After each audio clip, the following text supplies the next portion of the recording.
Jonathan Taylor. Turner wants to do more damage, and he does. Here's Halliburton into the front court. Mishandled it, but gets a shot. Hits it!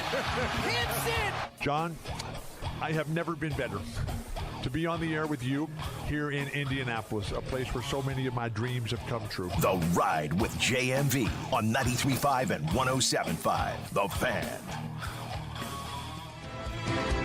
Halliburton has it with 9 to shoot, way out on the left edge. Siakam sets a screen, but he wasn't looking for the return pass. That allowed Hart to steal the ball and take it in, but Turner somehow got there and recycled the shot.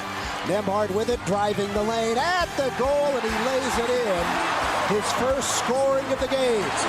Indiana leads by 2, a minute 55 to go. Halliburton right edge, a 3-ball is off the back of the rim. Back tap, Nembhard has it, 30 seconds to play. 106 apiece. Separation between game and shot clock's about 17 seconds. Halliburton double teamed out near the timeline. 3 to shoot, 2 to shoot, 35-foot 3! Number 2, Nembhard. The Pacers win game 3, the final, 111-106. Up the floor to Siakam, left edge, and into the corner. Neesmith found Nembhard, back to Neesmith. The open man in the middle of the floor is Halliburton. That is teamwork in a nutshell. Shot clock at 10, shovel to Shepherd, left edge Halliburton, drives it to the left wing, steps back toward the corner. Nothing there as he's hounded by Brunson. 4 to shoot, on top to Turner, big trouble. There's that rainbow, and a 3-ball Turner. It hit the bottom of the clouds before landing between the rim. Here comes Halliburton to the top of the three-pointer. The Pacers have the ball in a 25-point lead.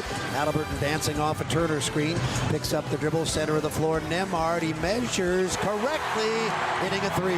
This is Halliburton, played by DiVincenzo. Moving to his left, steps up and launches.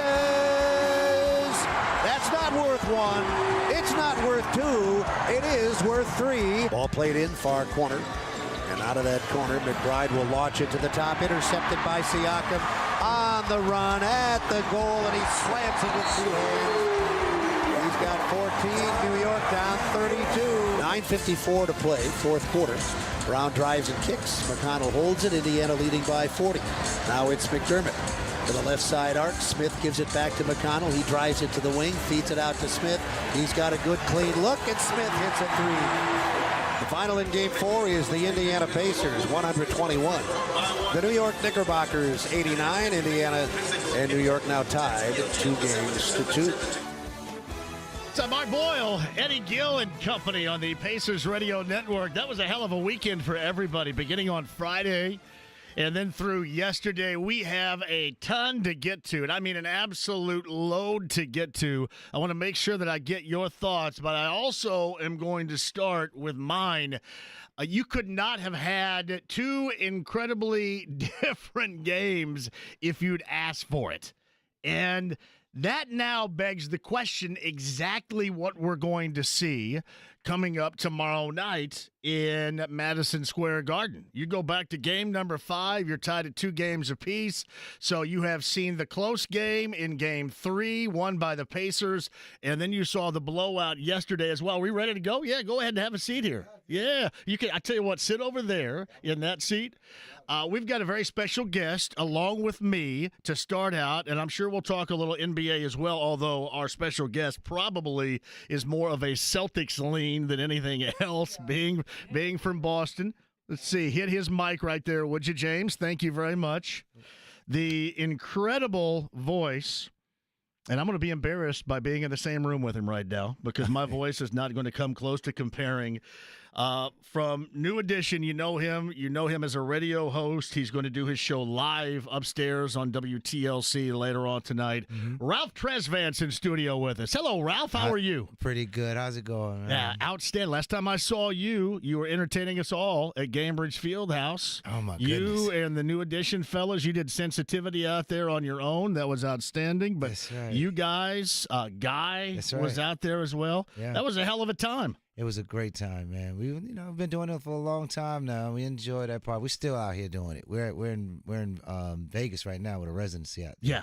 So we're stuck there for a little bit, and we get back on the city. But Yeah, it sounds like you're stuck there. yeah, Stuck there. I call it stuck, but I love it. I wouldn't do anything else. It's the easiest job I've had touring-wise or doing show-wise probably ever in my career. You just kind of get up, you stay around, get You up, and lounge just around. You go downstairs at the end of the night, do a performance, and go right back upstairs to the room. It's absolutely a blessing. You a Boston fan? Celtics fan? Yeah, when you're from Boston, You got to be, don't you? You can't stray away to any other teams. If Bostonian, we love the Bruins, Patriots, Celtics, you name it. We got our favorite anybody basketball like high school basketball teams. We got to stick with them. We can't move around too much in Boston. Once you're a Boston fan, always a Boston fan. So did you have a chance at all to watch Pacers Knicks yesterday? I did. I Blowout? got a little bit. I was on the road most of the day. Right. But I got a chance to here and there look on my phone and see what was going on in there. That was what was that? The doctor order for the Pacers and certainly their fans. But now you get a Game 5 coming up tomorrow night. Should be a hellaciously interesting game at Madison Square Garden. It's gonna be something else, man. I think we got this though. Boston, we tend to take care of home pretty well. So hopefully they get it. In Boston, Cleveland later on tonight, there's always like for the Celtics been one clunker. There's like in a series, there's a clunker, and I think that's out of the way in Game 2. And I get Cleveland on the road to go up 3-1. That opportunity later on tonight. Yeah, I think we got this. I'm gonna be honest with you. They're coming off that Game 2. Was it 2 or 3? That was Game 2 where they blew it at home. Didn't look good at all. But they always have a horrible. clunker like that, though. That Ralph. made me feel some type of way when I first saw that. I was like, okay, as a Boston fan, but we seem like we pulled together. Sometimes you need that to put that kick back in your rump so you can get back on track. So, who's the biggest basketball fan in your group? In my group? New Edition. In your with hands those down, guys. this is Michael Bivens. Yeah. Michael Bivens started out. He was in all the Red Arrowback camps back in Boston, the Larry Bird camps, and he was a water boy for the Celtics, and he was really serious about it. And practice, rain, sleet, or snow outside with his free throws, and he was the basketball guy. He got all the trophies around his house from when he was little guys, and we've always known Mike for being the basketball guy. So the Cool It Now video, I remember this. Somebody goes up and dunks, and two things stick out. It had to be on like an 8-foot goal because the camera shot was from the ground. Right. and I think it was Bobby. It was Bobby that dunked, right, in that video? So, man. We were all probably only about 5 feet tall ourselves, 4 or 5 feet ourselves. Yeah, so I remember being a garbage can or something out there that we was able to jump off. Yeah, when you're jumping off a trampoline or something like that. Similar to Yeah. that. So it looked good. It felt good. I remember that video, and then I remember this as well. Do you still recollect in your mind? You still have the "If It Isn't Love" choreography memorized? Absolutely. If I ask you to do this right, I mean, could you do the whole spontaneously? and get the mic stand? I could do it in my sleep, man. I don't even have to be up to do them routines. A guy yelling at you and the stuff at the beginning of the video to get your ass in gear. I'm saying, settle down, man. You're not working. Come on. Right. The games are over. It's time to get back out here and do it. Yeah, that was Brooke Payne. He's still with us to this day, as a matter of fact, as well. Just making sure we're sharp. Doing the same thing he was doing in that video, making sure the choreography and the stage show is as best we can get it at this age. You guys are terrific. I think it was a year ago in March is when I saw you at Gainbridge Fieldhouse, right? Yeah. And you guys, it was as good as it ever. And I've been obviously, as you can tell, I've been a longtime fan. I've kind of grown up like many of us have with you guys, and it was as good then as it ever has been. It just everything was so much on point. It was incredible. I thank you for that. Yeah, we were trying hard, man. It was a lot to live up to. Coming off the break, long hiatus, everybody's been on these solo things and put on weight, just put on years. I don't know anything about that. Just put on the year. We put on years, man. And so trying to make those years not show up. It was tough for us, but we pulled it off, and everybody's looking great right now. And looking forward to going back out there in July. We start back up in Vegas at the Wynn, and we'll continue on trying to be as best we can be as we get older. It's just tougher. Yeah, it was you, Keith Sweat, and then Guy. I think were all together on that evening, together then. And that was the Legacy tour. Yeah, God, it was so good, man. It was. So you got a radio show you're going to do live here this evening, correct? We're doing it live. Yeah, we're breaking it in. This is our new home. This is the newest addition. Yep. To my market. Kind of like you guys were to the Jackson 5. That's how your name came about, right? Absolutely. New edition. Absolutely. Yeah. The same thing. It's like they handed down those. guys came to the show recently out there. It's like this full circle that's going on in our careers right now with the story being told.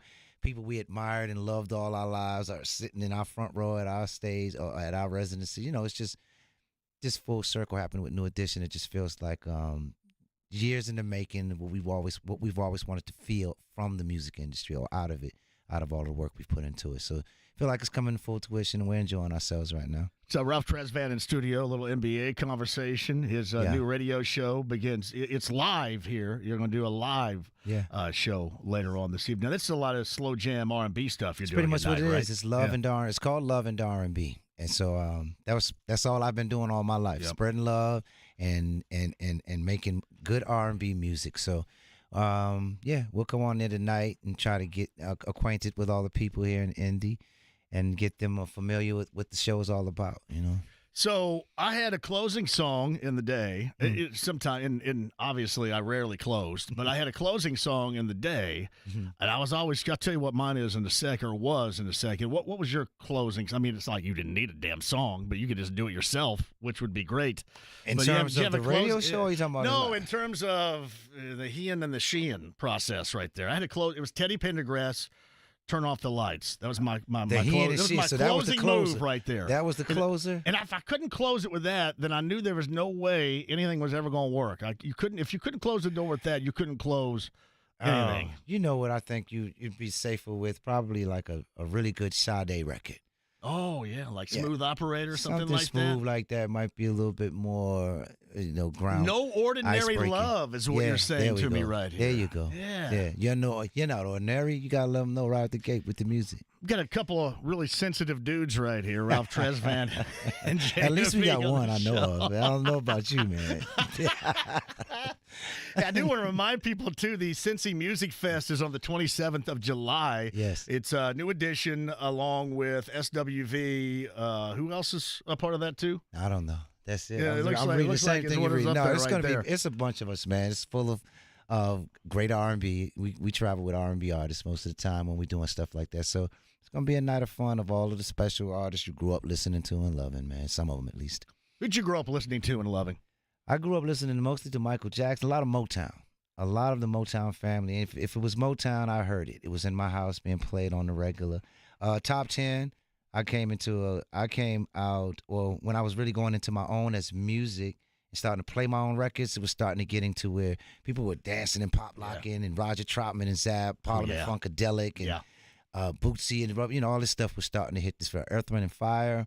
I mean, there's so many different artists. I just grew up on R&B music in general, and probably because of Boston, I was introduced to a lot of just top 10 music in general, like even pop music was huge in Boston. We only had one R&B station back then, and that went off. It came on at 6 in the morning, went off at 6 in the night. So in between, and the range was strange. If you didn't have the rabbit ears with the aluminum foil attached to it, you couldn't even get those stations back then. So I was real diverse with the music, a lot of it. That's how we had to listen sometimes to you guys at the very early stages because we had it was pretty quick when you guys popped and got on to the charts and it was popular music. But at the very beginning, you had to work hard to find. And I remember people had a tape of you and kind of passed it around, and that's how we got to know it. It wasn't airplay on the radio. It was kind of passing around a bootleg tape or two. See, that's all new to me. Yeah. See, you're aging yourself right now, man. Well, you're right there with me. You're not How much far older behind. you got to be? Well, I don't remember all of that part. I just remember us going in the studio with Maury Starr, and one day they came and said, "Hey, man, we got some interest." That was kind of what it was. But you remember how it happened? No. Well, you guys, I think tried out. You had some kind of audition. You were like putting on a show, and then did somebody see you? And then Maurice ended up seeing you as well, and that's how everything started. Yeah, we entered a small. Well, there was two talent shows. One at this place called Roscoe's Lounge that we didn't know anything about, whether it was Maury Starr, who he was, or any of that. Sure. We just knew that this place that was up the street from us, we was going to enter that contest. So we found some clothes that looked similar, that kind of dressed like how we saw the Temps or the Tops and those guys dressing. We entered this contest and we came in first.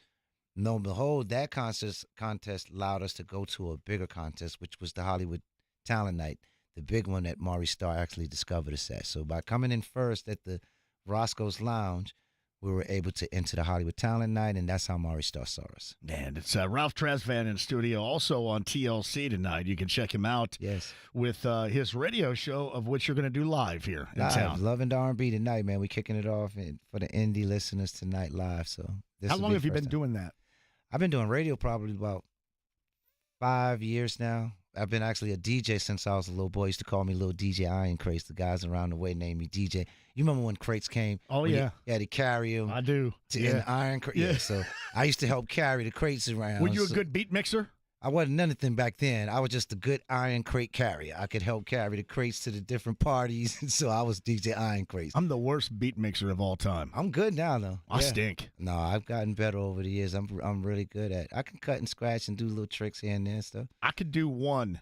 I could do Erotic City to White Horse. Oh, that's a nice blend, though. That sounds like a nice blend. I can hear that's that. the only thing where people would go, well, that sounds like he's actually trying to do something here and not just falling into it. Now, let me ask you created that, or that's something you saw somebody do once and you've been No, I actually created it. See there? Because I think Erotic City's like 124 BPM. They work really good. I don't know how I remember that, but when I hear them, when you said the two combos, they work. I could see how that could work together. Oh, I just stink at it, though. I don't know what it is.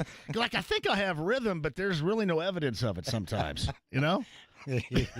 Better you than me, man. Like, I mean, when I watch the video, if it isn't love, I'm going, yeah, I can do that. And then I look in the mirror and I go, no.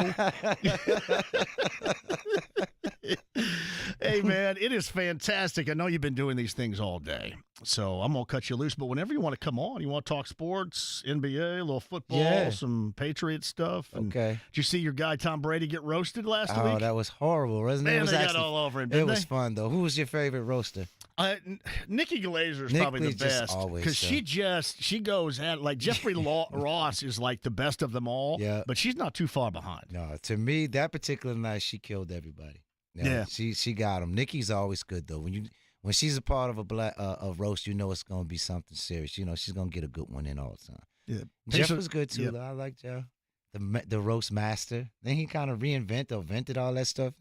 So it's good to see Jeff up there doing his thing. He's slimmed down. He looks great, too. You see him? Yeah, he did. I thought that was something to see. Yeah, he looks like he's eating better or something. She had a good wet whale kind of joke on him, too. That was yes, good. She did. And one right here, people would go, are you allowed to say that? But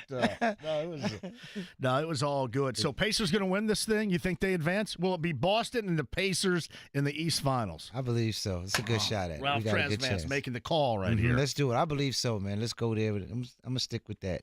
Yeah, I believe the Pacers going to pull it off. They got what it takes, man. You know, they got the parts. They can get it done. They're in New York, right? So yes, tomorrow night. That's where game number 5. Yeah. That's pivotal. They like to say pivotal. Game 5. Yes. Pivotal game 5 coming up. Hey, yeah, we'll see. You guys could thank us for giving you Brad Stevens. You happy about that? I don't know how to feel about that right now. Well, I mean, he's running things. He put everybody together. Yeah. Everything's happening right now. All right. Yeah. Well, give me Brad Stevens. I like. Do you like Brad Stevens as a coach or a front office exec more? I don't know. I don't think I want to see him on the scene as much. You know, maybe he should be in back office. Well, that's where he is. It's probably better there. Yeah. I think I agree with that. Hey, man, it's great meeting you, seriously. From a longtime fan, and I know we're talking to a ton out there, and it's always funny. You get a perfect mixture between music lovers and sports lovers. Mm-hmm. That's the perfect combination right here. That's and beautiful. Even though you're thinking, well, wait a minute, I'm gonna play some R&B, some slow jam later on tonight, you're reaching people obviously that love music and sports together, man. Nice. This can't miss always. Nice. Yeah, it's a great look, man. It's a very good look. Hey, thanks for coming in. We'll be listening and stop by whenever you want. I'm here. I'm in the building now, so I'm part of the home. I'll see you more often than you'd probably want to see me. No, it's all good. What time do you start tonight? Nah, it starts at 7. Gotcha. Yeah. 7 o'clock tonight. Yeah. That's on WTLC. Yes, sir. Later on tonight. It's Ralph Tresvant, everybody. Take care, Ralph Indy. Tresvant. Quick break. We'll come back. We got a lot more for you. My thoughts on the last two games, Game 3 and 4. Pacers and Knicks tied at 2 games apiece. Game 5 tomorrow night.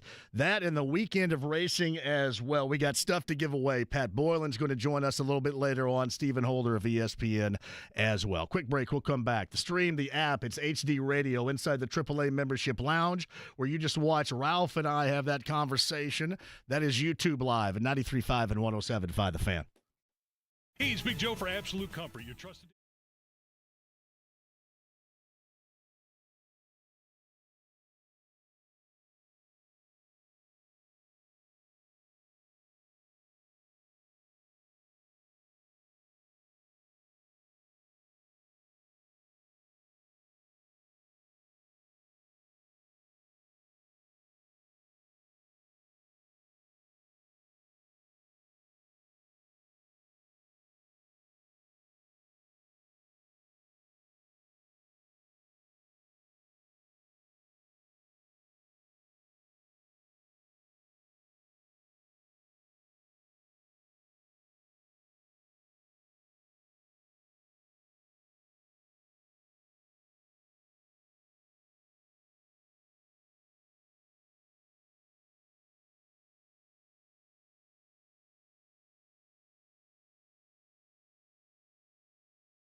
Is happening upstairs. Actually going to do it live tonight from Indy at WTLC. It's Ralph Tresvant of New Edition right there. That was awesome. I tried to mention, too, I said two sensitive dudes in studio right now, and he didn't want any of that. He didn't think I was sensitive. I think I could be incredibly sensitivo if you ask me right there. Podcast with Ralph Tresvant. Thank you guys from WTLC, Karen Vaughn and the gang, for helping me out with that. I absolutely love that stuff. I love it, too, when they can cross over and talk a little hoop like that, especially this time of year. All right, 239-1070 is the number. I will offer you up the air if you guys want to jump on regarding the last two games. I mentioned this. Going back to Friday night, and the Pacer win. And both things can be true when you think about it. Both things can be true. It was some eye-gouging offense, execution-wise, in the fourth quarter, really on both sides on Friday. But late was good. And I know we had talked a ton, and it wasn't necessarily regarding Andrew Nembhard, and I've always said this. People say, well, you were glad that, TJ wasn't out there on Friday and Nembhard was. As I've always said, I just want who is productive out there, and especially if they're on a bit of a run. But I understood that on Friday.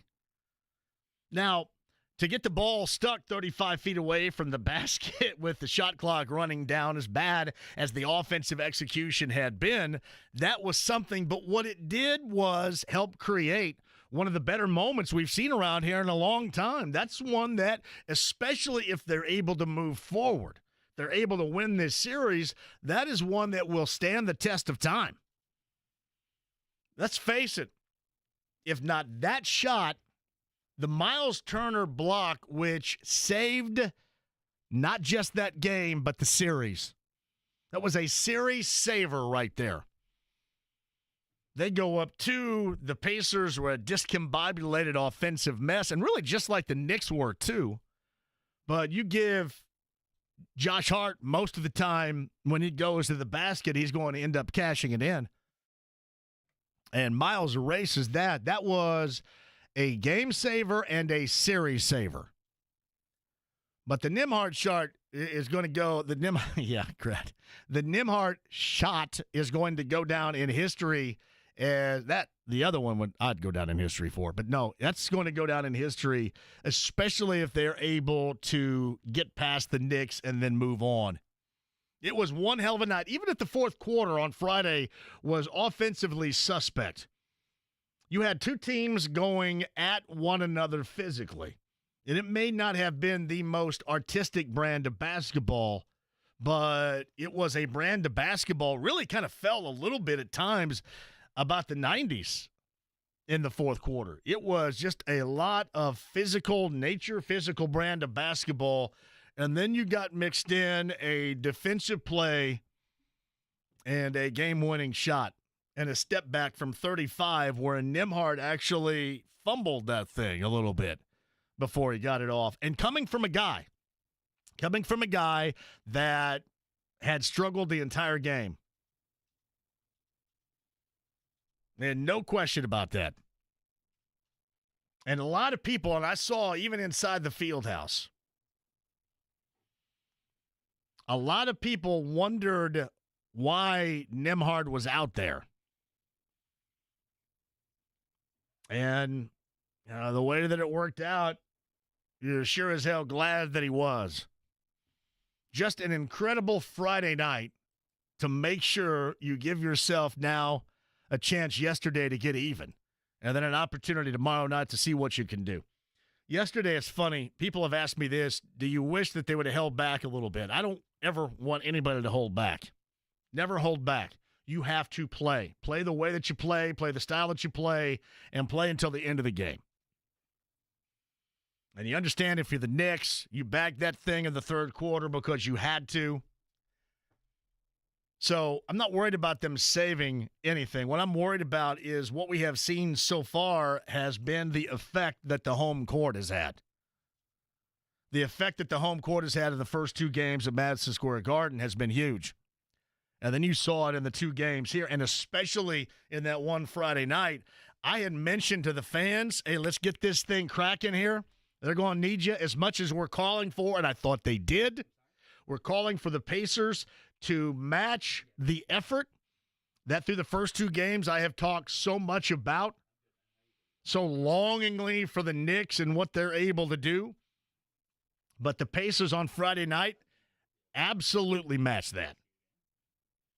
And here's what you also notice over this weekend, right?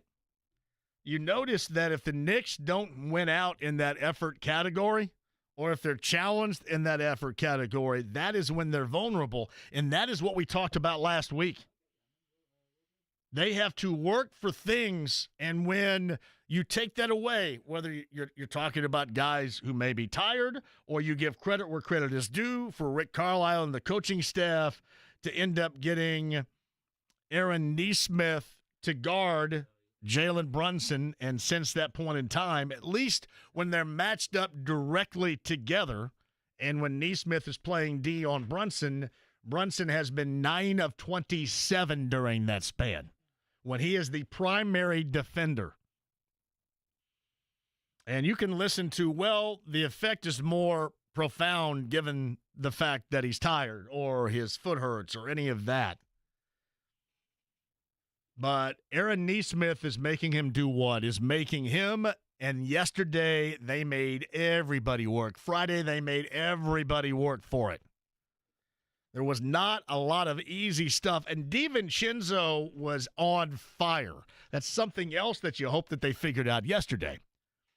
But when you look at this now, coming up tomorrow night in game number 5, you ask the question, is it more about this Pacer team now playing the way that they want to play, playing at their tempo, they get that established, and the fact that they're also working their bench and at the same time working out the Knicks, a team that's already worn to the nub, without Anunoby, without Randall, without Robinson, without Bogdanovich, a team that's already worn out. Has this now become the end of the road for the Knicks? Now, I would tell you to hold on with that. What did I say last week, man? A home court advantage, especially in this series, the way that we've seen it, it can cure a lot. It can make dudes play better than dudes ever thought they could in that setting. And I know we're talking about Alec Burks, for example. But guys will play better, especially when things are going well for them, when the crowd is going crazy because of that. Meaning, you can feel a hell of a lot better in game number 5 because you're going back home. And if you're the Knicks, you still have 2 of those remaining. And with the Pacers, you have 1. The Pacers have to get 1 on the road. Conventional wisdom would also suggest that the one to get on the road would be tomorrow night in Game 5 and not waiting around until Sunday in a Game 7, if necessary, possibility. I think we're all on the same page with that. You'd rather see them get done. And believe me, in those first 2 games, certainly more Game 1 than any other game. They've been within that realm. And it makes you wonder if the Knicks are going to look themselves in the mirror and start asking questions about themselves too. Is there just so much? Is there so much you can lose, so much time spent playing and fighting at the level in which they do to where you do hit that proverbial wall? Again, I think you can't get from that home crowd tomorrow night, and certainly that's what they're counting on. You're getting juiced. But has this been, over the weekend, more about the Pacers and their will, and maybe more so than anything else, playing the brand of basketball in which they want to play? And maybe even finding a solution. Now, the moment we say finding a solution with Aaron Nesmith on Jalen Brunson is the moment he's going to get tagged with 2 fouls in the first 2 minutes of the game tomorrow night. But have they found a solution to get past the Knicks? And have the Knicks just kind of reached a point to where, what more can you do? You hit that ceiling and, maybe you start to backslide a little bit. Again, you got to bring it as you normally do. You're always going to have to match their effort. But if you're capable of doing it, if you surge past it or you match it, it's problematic for them. It's because that's how they win games. They win games that way because that creates shot making. They win games that way. That creates shot making and enthusiasm. More of a will to defend. More of a physical nature. Have the Pacers whatsoever stolen that, in your opinion?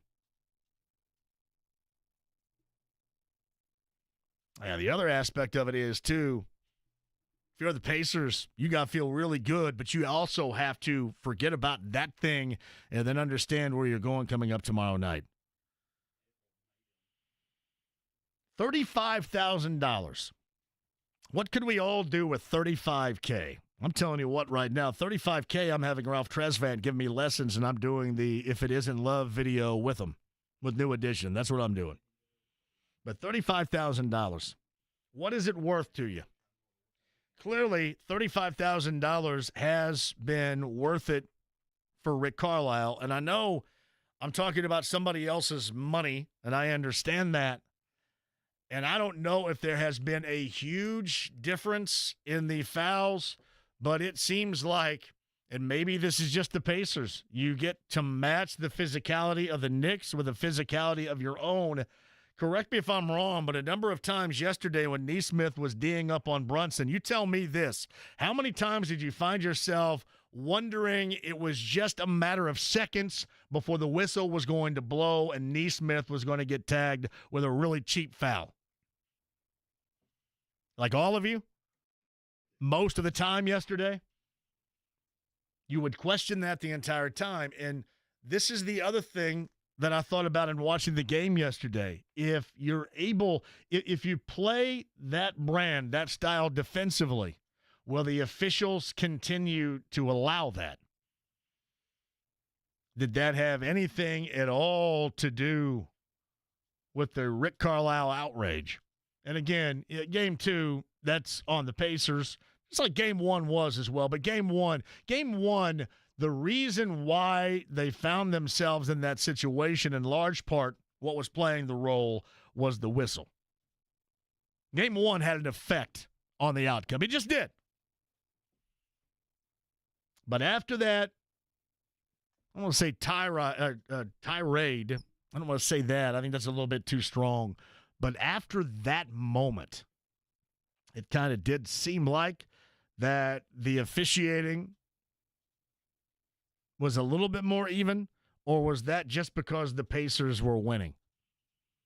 Was that how you feel when things are more positive and things are winning? You don't want to blame the officials? I still saw a lot of people when even Brunson got a foul call, whether he was dipping into somebody or fading away or drawing a foul. The Pacers still have a tremendous issue defensively. They jump at absolutely everything. And dudes jump at everything that really shouldn't be jumping at everything. I understand, like if you're a shot blocker and you're Miles, yeah, you're probably going to go for that. But guys that have really no business jumping and trying to block shots or jumping right in to the Knicks players who clearly are just trying to get to the free throw line, and especially that of Brunson. Stay away from that. Can you maintain this level of defense? And can the game, like yesterday, the game really closing-wise, like Friday night, say what you want, but being able to close that door where there was no going back, if you go down 0-3, it's over. Can the Pacers pack that in the suitcase and take it with them? We got a lot to talk about at 239-1070. I mentioned Pat Boyland's going to join us coming up at the top of the hour. Stingray Rob of AJ Foyt Racing going to join us coming up at the bottom of the 4 o'clock hour. And Stephen Holder in the 5 o'clock hour. We'll get your thoughts. You have mine. I had the Pacers in 7. I don't really want to see them have to get something like that in 7. It just seems like, if logically speaking, if you're going to get one of a possible 2 remaining in Madison Square Garden, it sure as hell better be tomorrow night.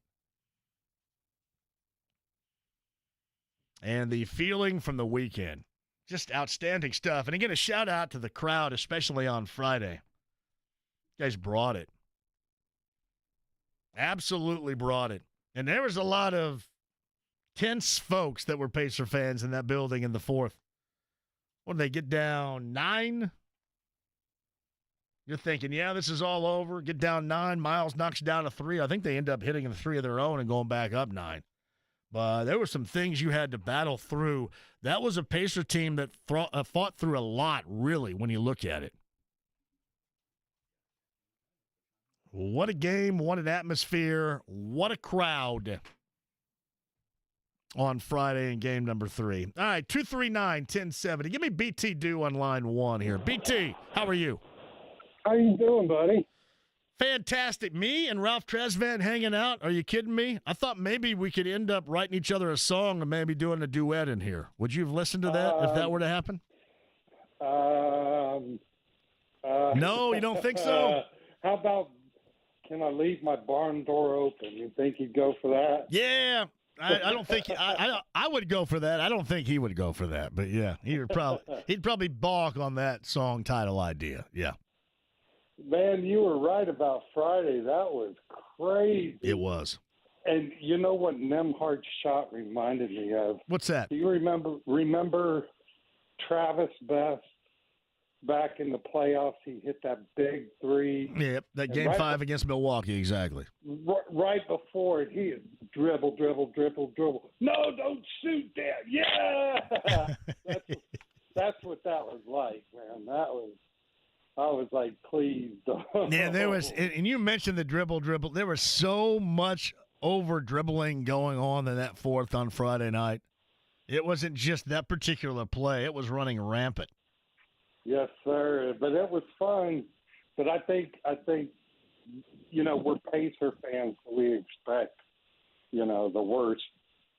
So I think the Knicks are PO'd, and they're going to go back to New York fired up.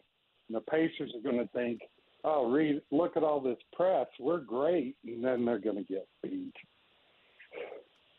See, I understand where you're coming from on this, too. And I just kind of wonder if the Pacers have found something now. And maybe even more so than that, if the Knicks have found, all right, you're sealing out now.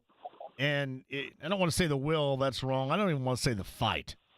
But I mentioned this throughout the series. If the Knicks don't hit a certain level, which is incredible, of effort/enthusiasm, they're going to struggle. They're going to struggle offensively and defensively, and it kind of makes you wonder if they've reached that point.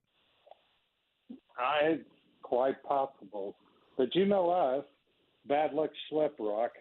I mean, for God's sakes, look at the Reds. So, Well, I don't like to relate anything to that clown show right now. You saw our guy, I got Lucas Farmer, and I turned it over, seriously, extra innings last night. I turned it over. Turned in. I wanted to watch it. They had won on Saturday, and they were tied, and De La Cruz struck out with the runners on in the top of the inning, and then everything is getting through. Everything's going smoothly, and they bring in Lucas Sims, or as I like to reference him, Lucas Farmer. We got Buck Sims. Benavides goes out and gets him. He throws 2 nasty sliders that this guy named Schmidt, I can't remember his first name, he wasn't even in the neighborhood of making contact. He had no idea what was coming at him. And then my man grooved a fastball, and he hit it over everybody's head for the win. It's a clown show right now, but again, at least we're used to that. No, I don't want to relate that at all, BT, with the Pacers. I'd like to think that maybe something of note was found over the weekend because the Pacers won it in extremely different ways, both very valuable in the postseason, I felt, Friday and Sunday. Brother, I hope you're right. Hey, if you know somebody who wants to be an usher at the field house, let me know. You got it, buddy. Appreciate you, BT. I'll be there Thursday and Friday, man. BT Do right there. Thank you for the call. Now, I got to have a break here. We got you guys on hold. We'll double back to you in a second. I mentioned Pat Boyland. Pat Boyland's got not just Game number 5 coming up tomorrow night with the Pacers and the Knicks, but the road career starter for Caitlin Clark and the Fever on the road in Connecticut coming up tomorrow. A lot going on there. And the Fever's home openers on Thursday. I'm going to be at Pivot downtown. That is right there on top of the Hyatt House. I'd love to see everybody down there. In fact, that's Thursday at Pivot. Tomorrow at the State Fairgrounds from Meekum. Cannot wait to see you all out there. Quick break, we shall return. More Pacer conversation. Alex Palou back-to-back in the Grand Prix. That was a snoozer on Saturday, but at least everybody was out there having a blast. Stingray Rob, Stephen Holder, your calls, and more at 239-1070. Back with you next. A quick question for dads. Is your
JMV. I don't understand a word you just said. 93.5 and 107.5. The Fan.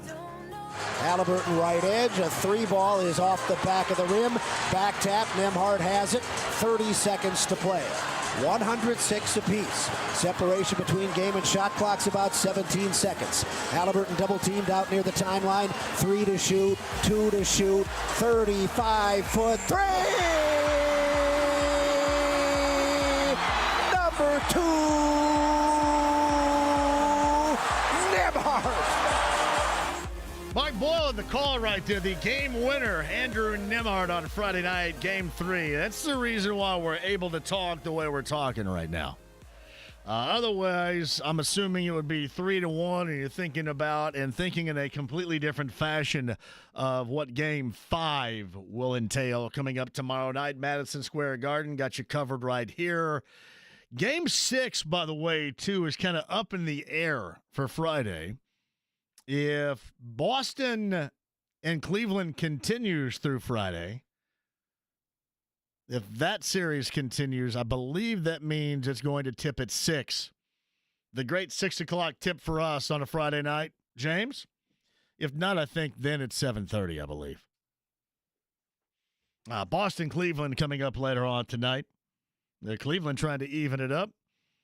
Cleveland stole home court in game number 2 with the Celtics. We were talking to Ralph Tresvant of New Edition Studio a little bit earlier. He's a big Celtics fan, and the Celtics always have that one clunker. That was game 2. Game 3, they look legit. Game 4 later on tonight. And then we'll see what can be done with OKC and Dallas later on tonight as the Mavericks look to take a commanding 3-1 advantage. Couple games on the schedule coming up later on this evening. Tied at 2 apiece, Pacers and the Knicks. Game 5 is coming up tomorrow. All right, quick one, we'll come back. If you're on hold, I'll get back to you. I'll get your thoughts a little bit later on. You want to do some Social D tickets again? Yeah, we'll do that coming up a little bit later on as well. That's a Friday show, too. Man, what a week when you think about it around here. I think Violent Femmes on a Wednesday night, I believe. So you've got Pacers on the road tomorrow. You got the Fever on the road tomorrow for their opener and the debut of Caitlin Clark on the road in Connecticut.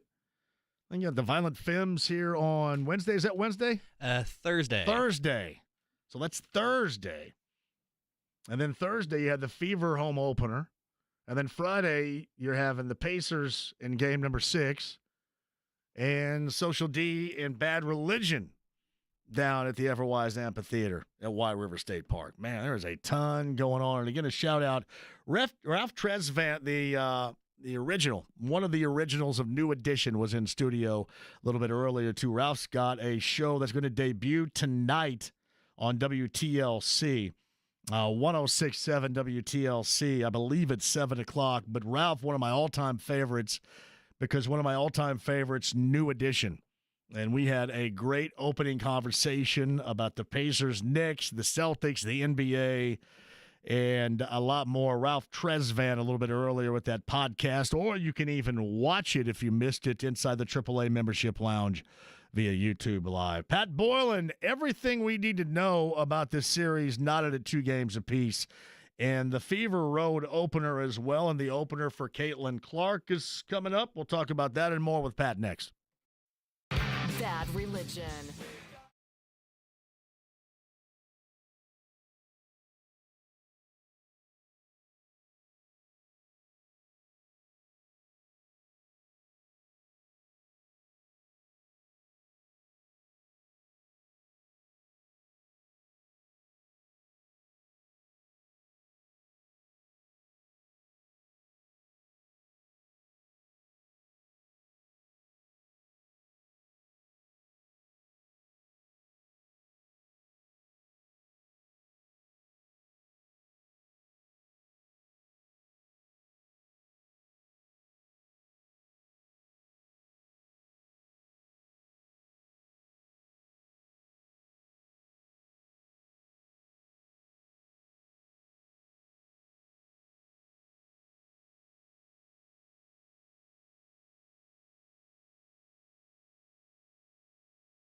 The Ride with JMV. And the beat goes on, yeah.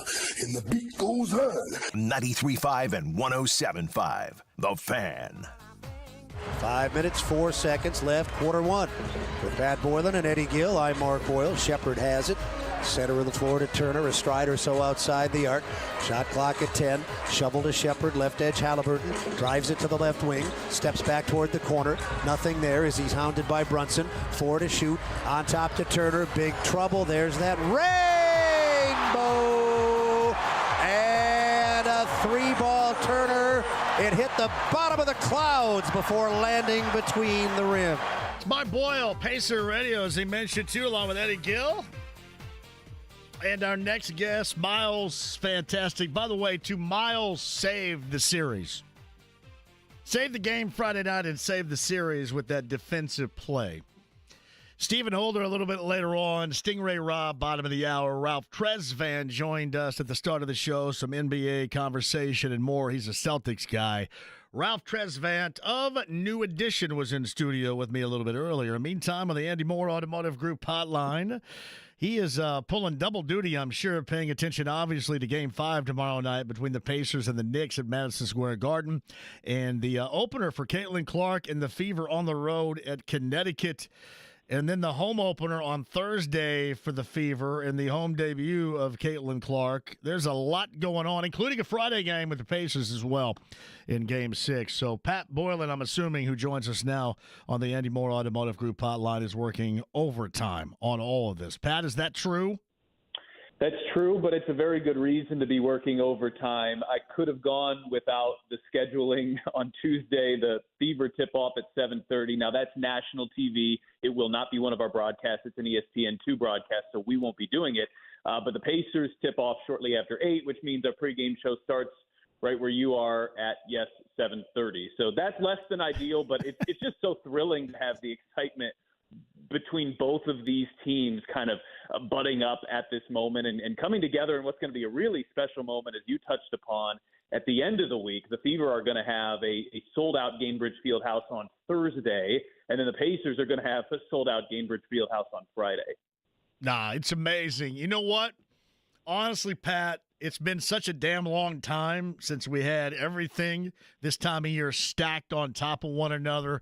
Man, it's a good feel. I like to call it a sports arousal. I'm incredibly sports aroused by all that's going on right now and proud of it. I'm glad to have it all back. It's great. No, it's a thrilling time of the year because the month of May speaks for itself, and everybody loves when Pacers and Racers are coming together. And you know, the Fever season is always tipping off around this time. The Fever have had so many great years with Tamika Catchings, but it, has been a little while since there's been a Fever team that really had the potential to make some real noise on the floor, and B, been since never that the Fever or the WNBA, in fact, has had this kind of spotlight and this kind of attention around it. I mean, I got here with this organization in 2015. And right when I got here, the Fever went to the finals. And I remember going to games 3 and 4, and they were either sold out, 17,000, or really, really close. And we haven't seen anything like that since.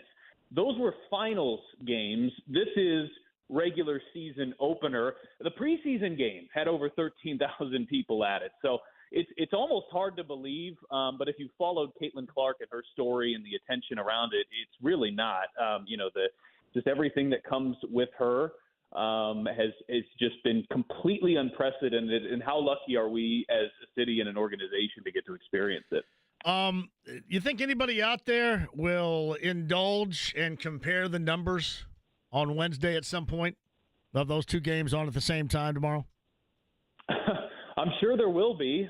It'll be interesting to see, what the result of that NBA playoff basketball. But we saw it in the tournament.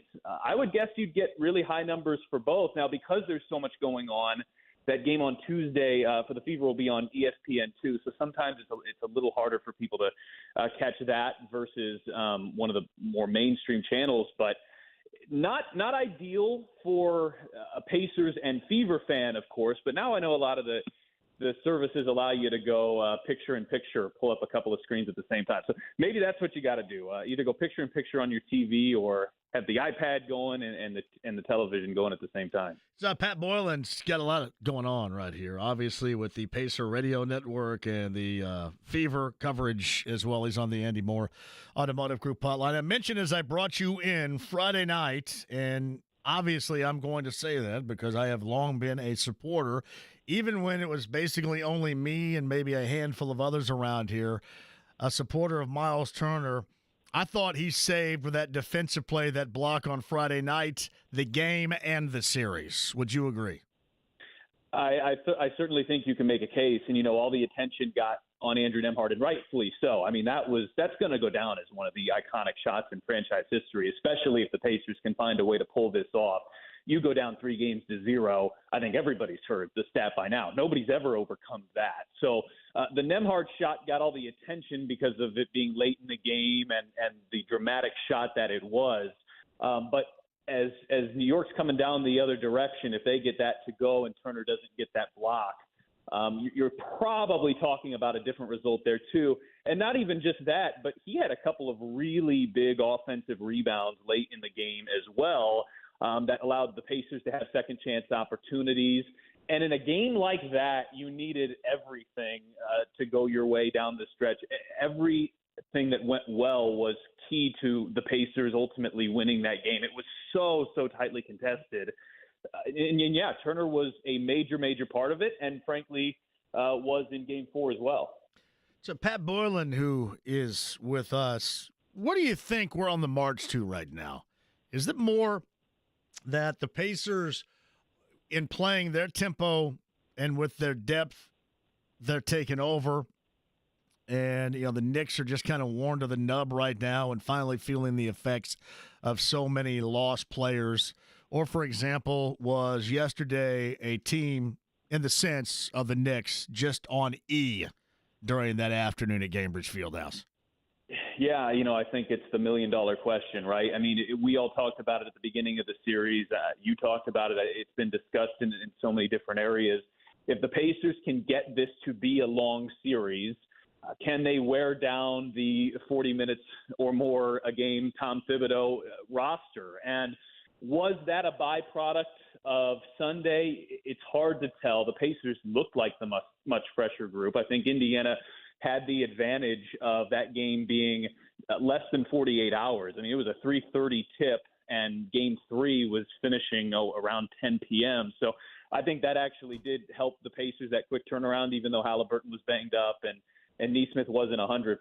And I think the hope is that was kind of the first sign of maybe cracking in what the Knicks are doing in terms of throwing all these minutes at these guys. And I'm not even saying it's necessarily the wrong thing, because they're just really thin right now. They probably need 40-plus minutes from those guys to win. And maybe if you're New York, there's a slight silver lining in the fact that you got beaten so badly that Brunson didn't have to play 46 minutes and Hart didn't have to play 48 minutes. But I think if you're the Pacers, it's not just the minutes, too. It's the fact that Indiana's picking these guys up full court. They're making them work for everything that they get. And so that has the potential, I think, to wear them down as well. But you look at Game 5 here, and New York's going to come into this knowing how important this is. It's massively important from a Knicks standpoint. The pressure was on Indiana in Games 3 and 4, and Indiana delivered. Now the pressure's on New York, because if they don't get this done, they've lost 3 in a row and are coming back here for Game 6 with a chance for the Pacers to close out the series, and how dramatically and quickly that would change. So all the pressure's on the Knicks, but because of that, it's going to be a crazy Madison Square Garden. The Knicks are going to be playing with every sense of urgency humanly possible. And I think it makes Game 5 probably the toughest game the Pacers have had in years. That doesn't mean it's going to go poorly by any stretch of the imagination, but just going into this, the way the Knicks got beaten, I mean, if you think about the Pacers in round 1, they had a couple of games where they were beaten pretty badly, Games 1 and Games 5, and responded resoundingly. This is a tough Knicks group, and I'm sure they're tired of hearing what they've heard the last 3 or 4 days, anywhere you turn on the TV or turn on a radio.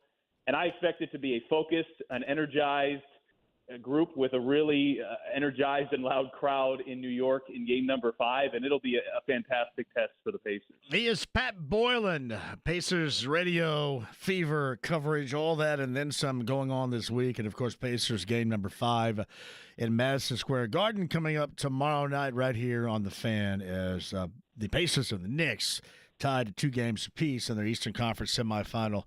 Best of 7, and Pat's on the Andy Moore Automotive Group hotline. So I'm assuming that with the 9 for 27 with primary defensive responsibilities of Nesmith on Brunson, has that been the biggest turn of events coaching-wise in this series so far? I think that's probably fair to say. If you look at what Brunson did in games 1 and 2 versus 3 and 4, you're talking about superstar Herculean efforts in the first couple of games, and you're talking about a guy that got to a point total, which is impressive, but really took a lot of work and a lot of shots to get there. I don't know if there's cause and effect here, but I find it really interesting that he was 18 of 18 from the free throw line to start this series and then missed 6 of his next 10. Those 6 of 10 were almost all in Indianapolis. So I don't know if that's a sign of things wearing down a little bit or not. I know there's been even some discussion about his elbow level and how the analytics have found that it's a little bit lower than it has been in games 1 and 2 in New York. But I find it interesting that a guy that is as good as he is would hit 18 straight free throws and then go 4 of his next 10. It's obviously been massive. I think the ability for Nesmith to make things a bit more physical for him and just kind of wear him down, it feels almost like body blows in a boxing fight. Like you're never going to take this guy ultimately down.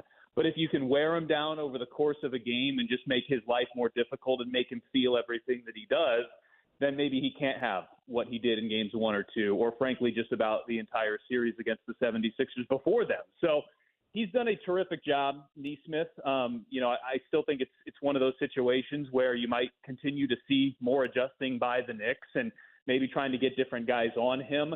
But from an adjustment standpoint, it's tough to totally know cause and effect, but this guy was playing like the best point guard in the world in the first couple of games. And in games 3 and 4, playing at a level that allowed the Pacers to ultimately overcome it, especially in that 4th game. So Pat Boyland's on the Andy Moore Automotive Group hotline. Do you think that Rick Carlisle, deep down inside, if he were ever to answer your question honestly, would say that $35K now has been worth it over the past couple of games? Or is this just because the Pacers are winning, we look at it differently? Yeah, and that's kind of what I'm going back to as well. It's a question I've struggled to answer myself. Andrew Nembhard hits a crazy shot, and the Pacers win game 3, and the narrative is vastly different than if he misses that shot. And the Knicks, if he misses, have the shot clock off with the final possession of a tie game with a chance to go up 3-0. And so how much of this is the Pacers have just gotten it done and made this less of a storyline? Well, even if that is the case, I think it's kudos to Carlisle and the Pacers for adjusting and for bouncing back. But at the end of the day, $35K or whatever the number was, if it helped in any area, I think Rick Carlisle would be more than willing to make that trade. So, I thought the Pacers got a much better whistle in games 3 and 4. There were maybe even a couple instances where they got a favorable one late in games. And we all saw what happened in game number 1, and it was really unfortunate, especially late in the game. And so Rick Carlisle said what he said. Again, tough to know cause and effect there. But the Pacers seemingly did get a better whistle. The Pacers absolutely got a better result. And I think the key in all of this to me was the players staying focused. You can't have a scenario where all of a sudden they're looking for outlets to blame and not keeping the attention inward on what they need to improve upon. And that's originally why I think Carlisle took the route he did after game number 1, not wanting to create a distraction. But I think perhaps he felt after game number 2 that the strategy he took was the better way to go. But if you're going to go that way, you've got to make sure your players don't necessarily go that way too. You can't have Tyrese Halliburton looking for foul calls and foul baiting and that type of thing and using it as an excuse. You have to stay focused as a player And I think the Pacers' ability to kind of tread that fine line was really important. And clearly, when you win a couple of games after it, they did it very well. So, Pat Boyland's on the Andy Moore Automotive Group hotline. Why has it taken the Pacers defensively so long to tag or to at least respect and make sure you have a decent or better than certainly decent coverage on Dante DiVincenzo? Seems like it's taken longer than it should. It's a question that goes over my head, but obviously when you watch Game 4, I mean, it's just a completely different dynamic when you've got him covered. And as good as Brunson has been, part of the reason why the Knicks have been able to have so much success is rarely can you have in the NBA one guy going off and then him single-handedly carrying you. I mean, we're talking about something that LeBron James has done and that Michael Jordan has done, but not something that Jalen Brunson is probably capable of. And there was even some discussion, and I think maybe fairly so, again, a question over my head, but are you okay with Brunson getting 40 if you can control everything else? Well, the Pacers didn't control DiVincenzo in game number 3. It reminded me a little bit of Chris Middleton's effort in game 3 in Indianapolis. I thought those games are really similar. The Pacers jumped out to an early lead in both, but the Bucks and the Knicks came back, forced a close game late. Maybe not the number one guy you're thinking of is going off, Middleton and DiVincenzo. And in both instances, the Pacers found a way. And look, I think DiVincenzo is probably too good to expect what happened in Game 4 to happen again. But obviously, it's similar to Jalen Brunson. If he has a decent game, but you keep him from, really going off from the three-point line, if you make him work for what he has to accomplish, same with Jalen Brunson. At the end of the day, that's all you can really ask for. Sometimes guys just hit shots. The Knicks know that better than anybody with that Nembhard shot. I mean, that was probably the toughest shot the whole night, and it goes in. And in the NBA especially, that's what guys are capable of. And so, there could be a scenario where the Pacers again play really good defensively on DiVincenzo, but he just gets some shots to go. But I think the process has been better. And, in a game like last night, the Pacers allow 89 points. It was far and away the fewest they've allowed all year. It's the lowest field goal percentage that they had allowed since pre-COVID. So, I mean, everything came together defensively, but I think that also points to a Knicks team not being 100%, perhaps physically, perhaps from a stamina perspective. And if that's the case, to go back to what we talked about at the beginning of this discussion, maybe you are starting to see some signs of the Pacers' athleticism and their pace, and they're picking up full court, starting to wear just a little bit. And so I think you'll start to get a better answer on if that's the case with how things go in Game 5. But even if things don't go great in Game 5, they didn't in Milwaukee either. I mean, Game 5 was horrible in Milwaukee. But on balance, the Pacers played a really good series, and they won it in 6. And obviously, you'd love to get Game 5 to get that home Game 6 here to try to close out. But it's going to be, again, a Knicks team that is as motivated as they've probably been in a long, long time. And how the Pacers respond to that will be, I think, pretty fascinating. I thought one really important aspect, too, of game number 4 was when the Pacers got up 20 after the first quarter, I thought the second quarter was maybe even more impressive, because each and every time the Pacers had taken a lead in the series, New York has immediately responded. Now, the Pacers never had a 20-point lead, but in this case, in the second quarter, the Pacers extended that lead from 20 to 28, scored the first 4 points of the third quarter, and it was really over from there, and realistically earlier than that. So the professionalism I thought was really, really good. The tenacity was really, really good, and those are traits they're going to need in spades if they want to try to upset the Knicks in Game 5. He is Pat Boyland, and Pat Boyland is with us on the Andy Moore Automotive Group hotline. I was just kind of thinking about these last two games, and certainly the productivity that they are getting off the bench. And from somebody that's around this team and you constantly cover them, are you ever at all still surprised when TJ gets a rip on the inbounds pass, as usually he does? At what point can the other team maybe realize that this is happening? It still happens, far too common, I think, for other teams. You kind of look at them and go, what the hell are you guys doing? I should stop being surprised, but yes, I am surprised. I'm totally surprised it's happening in the playoffs. I mean, if you're talking about a Tuesday night game in early December, okay, guys let their guard down. We all know that there's a different intensity and focus level in the playoffs than there is in the regular season. And the one that really comes to mind, which is just baffling and mind-boggling when I still think back to it, and it's been a week and a half since it happened, in Game 6, do-or-die type scenario for the Bucks, the Pacers go on that big run to close out the third quarter and give themselves a little bit of cushion, but it was still a quarter to go, and I think maybe a 10 or 11-point lead for Indiana in that Game 6 against Milwaukee a week ago Thursday. And to start the fourth quarter, McConnell stole an inbound pass. I mean, that's just absolutely incredible in a do-or-die playoff game for the Bucks in the fourth quarter that McConnell could pull that off. So, kudos to him. I don't know how he does it.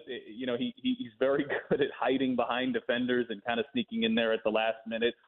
It's one thing for him to pull that off in late November. It's another thing to be doing it here in the playoffs. And the energy, I mean, if you're in the building, I'm sure you can feel it listening on radio and watching on TV, but the energy in the building when this guy does anything, I mean, I think he's reached the level of Lance Stevenson when he would do that type of thing. I mean, whether it's stealing an inbound pass or hitting a three or, even just driving and doing kind of that patented fadeaway on the baseline. I mean, the way that the fan base has really gripped onto and embraced McConnell is like that, I think, of very few players that I can think of during my time here. Of course, the top players, the all-stars, the Reggie Millers and the Victor Oladipos and the Paul Georges and the Tyrese Halliburtons, of course they've had that effect. Those type of players have that type of effect anywhere.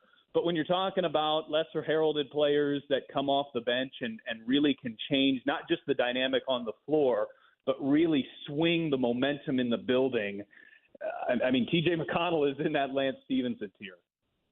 Hey, Pat, one final thing with you, too, this regarding the Fever, and a lot going to be made regarding tomorrow night, and no doubt about that, their road opener, the debut of Caitlin Clark on the road in Connecticut, and then the home debut that's coming up on Thursday at Gainbridge Fieldhouse. And a lot has been made about Caitlin Clark and, what all she is bringing as far as enthusiasm and interest. But how do you think this team can perform this year? I guess what I'm asking you is, what's your expectation? Or is it tough to put something together right now because there still is a great deal of unknown?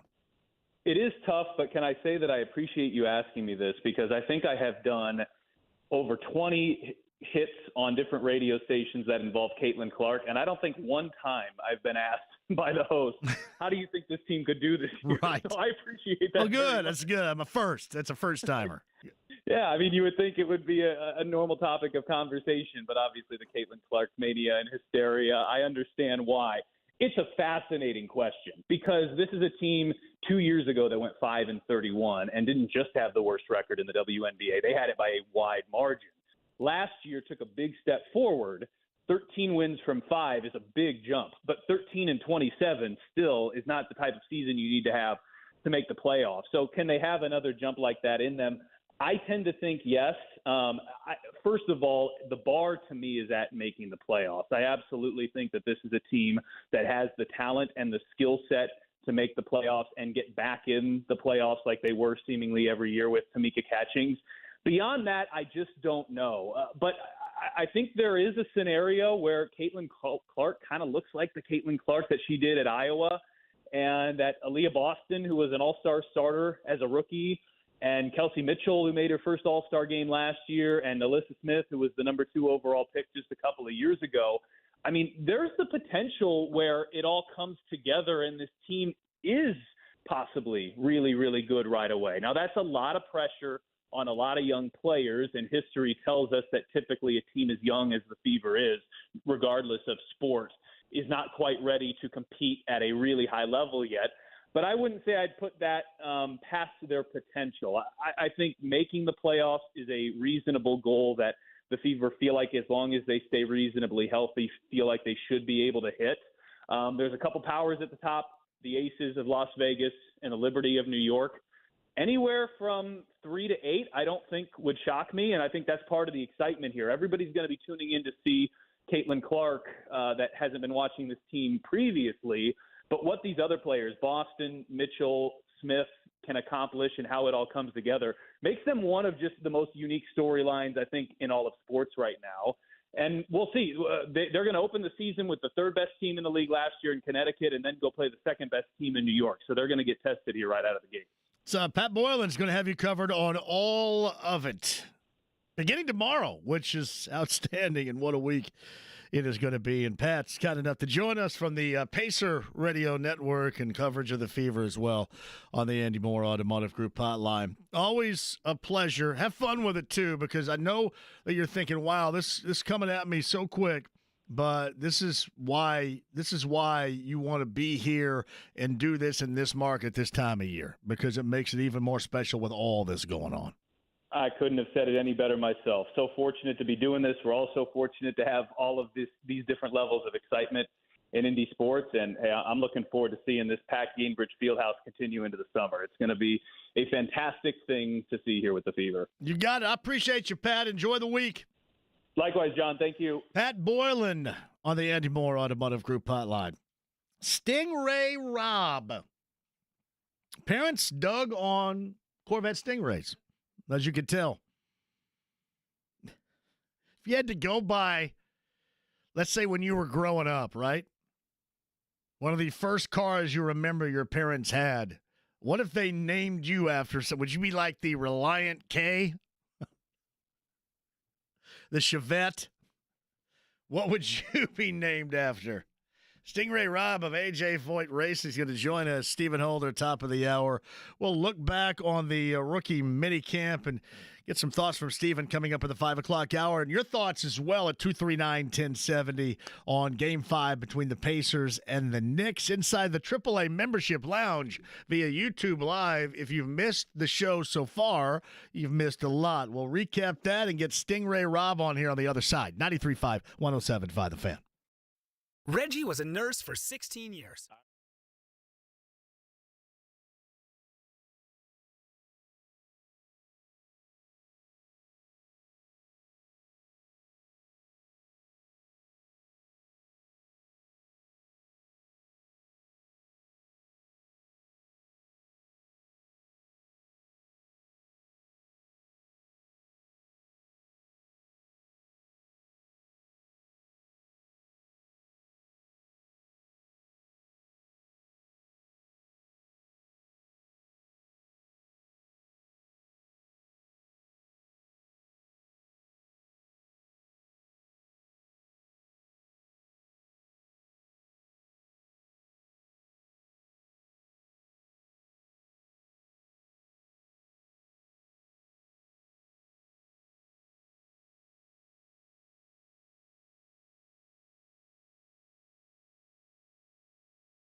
Today. The Ride with JMV. He's my best friend. He's my pal. He's my homeboy, my rotten soldier. He's my sweet cheese, my good time boy. 93.5 and 107.5. The Fan.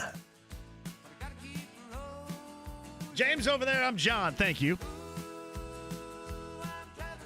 Stephen Holder, top of the hour. Ralph Tresvant, new addition, one of the originals, in studio a little bit earlier. A lot of good NBA conversation with Ralph. He's got a new show starting. It's actually upstairs on WTLC later on tonight.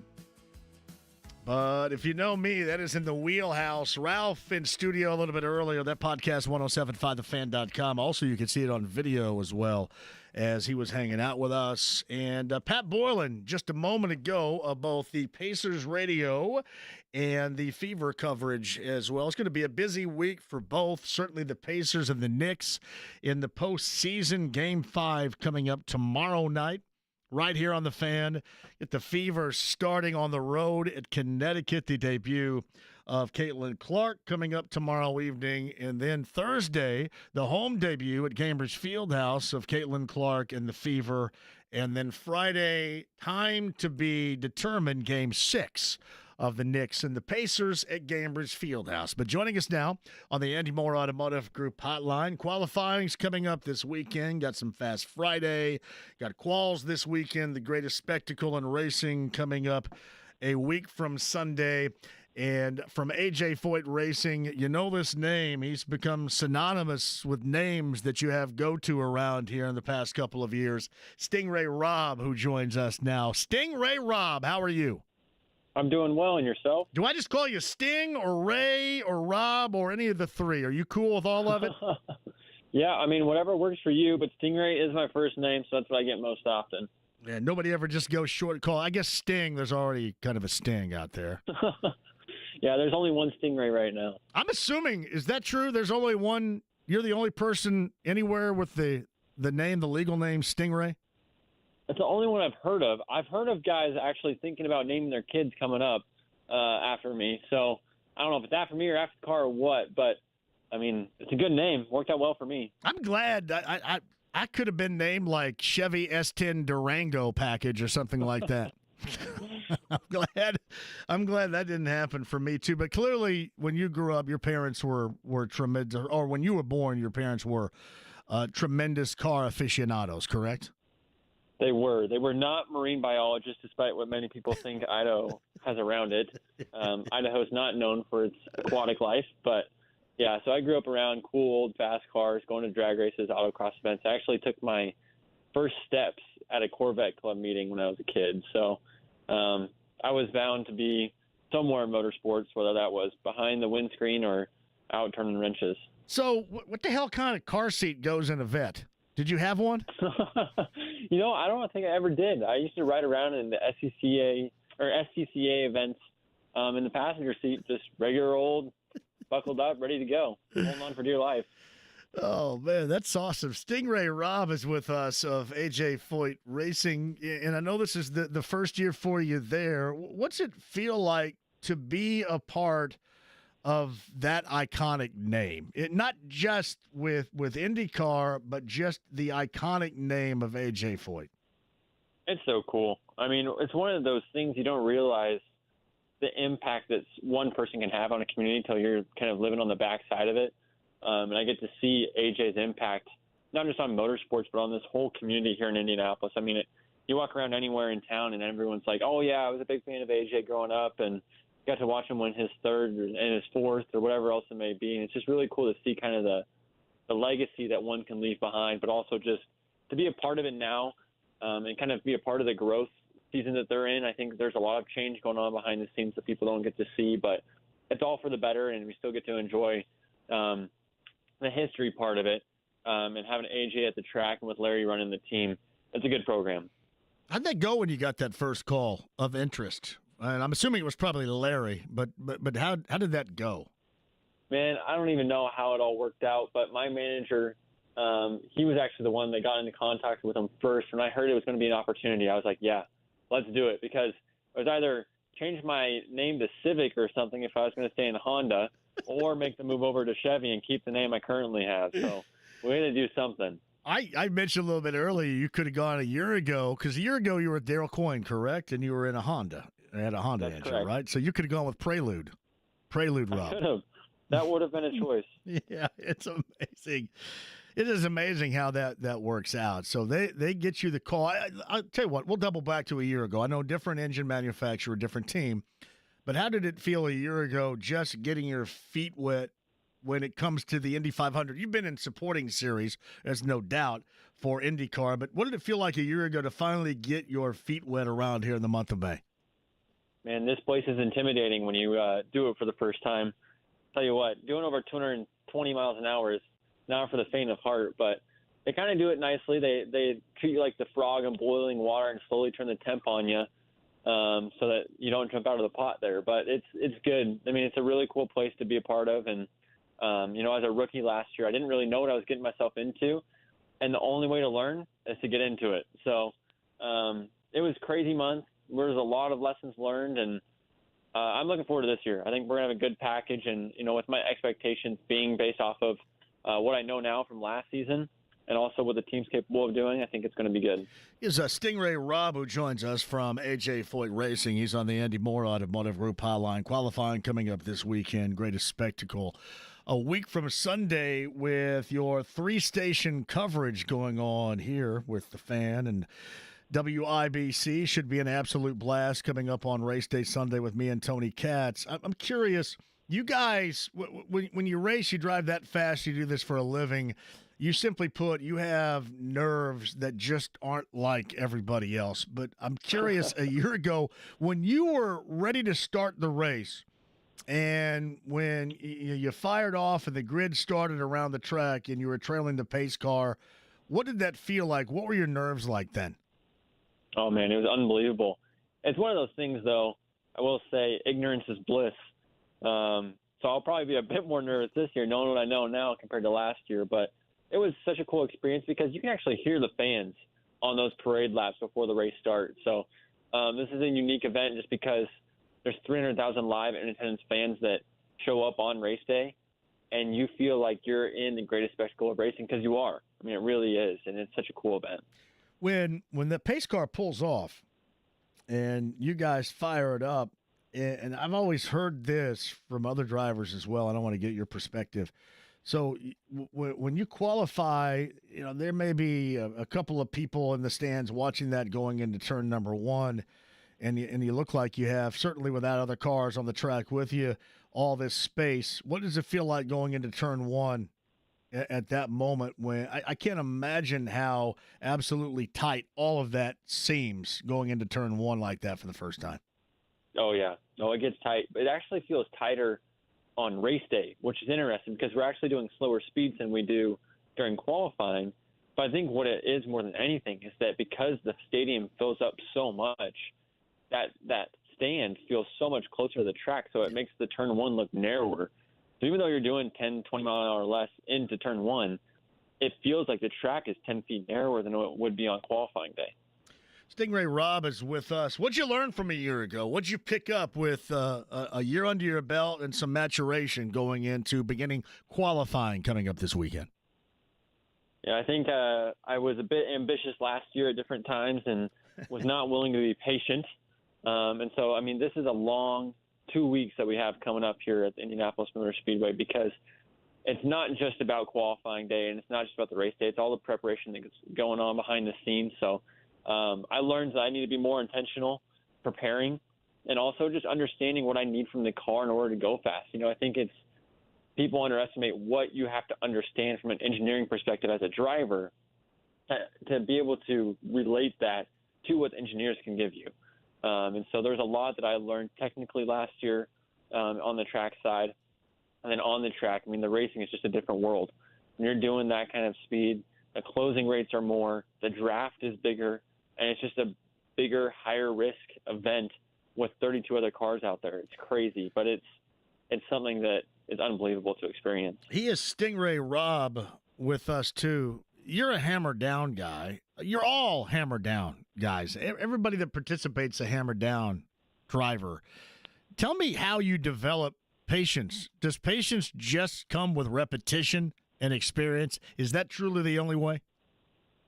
Yeah, I think so. I mean, I think experience is a big part of this. There's a book out there called Outliers, and I like to quote it often because it's a very good principle, but you got to spend 10,000 hours doing whatever it is that you want to be great at in order to become great at it. And so part of becoming a great race car driver is spending time in the seat, learning what you need to learn, and letting the lessons come to you rather than forcing an issue that's not already there. How many hours have you spent with the career of your choice here? Not near enough yet. I'll tell you that much right now. But I probably have close to about 7,000 hours in a go-kart, and I'm nowhere near my 10,000 hours in the car yet, but we're working on it. Might take a few years here. So Stingray Rob with us. Growing up in Idaho, I always ask this. I know you probably get tired of it too, right? But does all of Idaho kind of look like the scenes from Napoleon Dynamite, or is that just a coincidence there? Yep. It's just desert land. There's nothing to look at. Don't ever come. It's a terrible place. No, Idaho is gorgeous. I miss it all the time because Indianapolis is my home now. Right. And I miss the mountains. I miss the forest, the trees. The beautiful thing about Idaho is that you can drive 2 hours in any direction from the city of Boise and get completely different environments. So if you want to go boating for the day, you go 2 hours one way or 30 minutes one way even. If you want to go to the desert, you go the other direction. If you want to go to the mountains, you go the other direction. I mean, we got it all in Idaho. So that's why so many people have been moving in the last few years. But we always tell people Napoleon Dynamite is exactly how it is. If you want to live in Idaho, just watch the movie. Don't be encouraged to come here. There's nothing good about it. That awful. This is just what we do, man. We equate. Wow, that's what I saw there, and that's exactly how it is. So yeah. Get your own tot. I believe that's. Was it Preston, Idaho, with Napoleon Dynamite? That's a real place too, right? I believe so. Yep. Yeah. Stingray Rob is with us. How good of a basketball player were you growing up? Man, I always tell people I was starting point guard, but when I'm starting point guard, there's something seriously wrong because I was not good enough to play that role. So I was decent, depending on the day. Racing was the goal 90% of the time, so I'd show up for a basketball game after being gone for 2 weeks and step onto the court and forget if I shot with my left or my right hand sometimes, but it was fun. Were you a better decision maker at that age as a driver, a racer, or a point guard? Oh, I'd probably say a driver for sure. How's Idaho high school basketball? I mean, depending on where you're at, it's pretty good. I mean, I like to go to the state games every once in a while just to watch and enjoy the competition. It's probably nowhere close to Indiana basketball. Kind of seems to be the breath of life out here, but Idaho's pretty good. We got some good ballers. Are you allowing yourself? Have you become a Pacers fan since now you're here? You have to, right? I have. Slowly but surely, they've won me over. I've actually even been to a few Butler games. Hopefully, I'm going to go to some IU games this fall. Maybe even a Purdue game here or there. We'll see how things go. But, yeah, I like the sports that we got out here. Ed Carpenter, by the way, one of the owner and driver as well, is a Butler guy. I'm assuming you knew that, correct? I actually didn't know that, but that's good to know. I'll often talk to him. Didn't know where that dude can play a lick of basketball, though. Tell him that sometime. Say, hey, I was on a radio show here locally, and the host said you can't play a lick of basketball. There's no way he could. None. I'll just pass him a basketball one time and see what he does with it. Usually can figure it out pretty quick. Stingray Rob on the Andy Moore Automotive Group hotline. He's going year number 1 with AJ Foyt Racing qualifying. You're number 2 in all for him. Qualifying is coming up this weekend, Fast Friday, of course, on Friday. And Stingray Rob on the Andy Moore Automotive Group hotline. It has been a pleasure talking with you. Hey, keep that momentum going, but again, stay patient as possible. And we'll see you coming up this weekend and then on race day for the greatest spectacle. Have a blast. Absolutely. Thank you very much. Stingray Rob of AJ Foyt Racing. There's no way Ed Carpenter can play a lick of hoop. None. Would you agree? Nothing. I love Ed, too.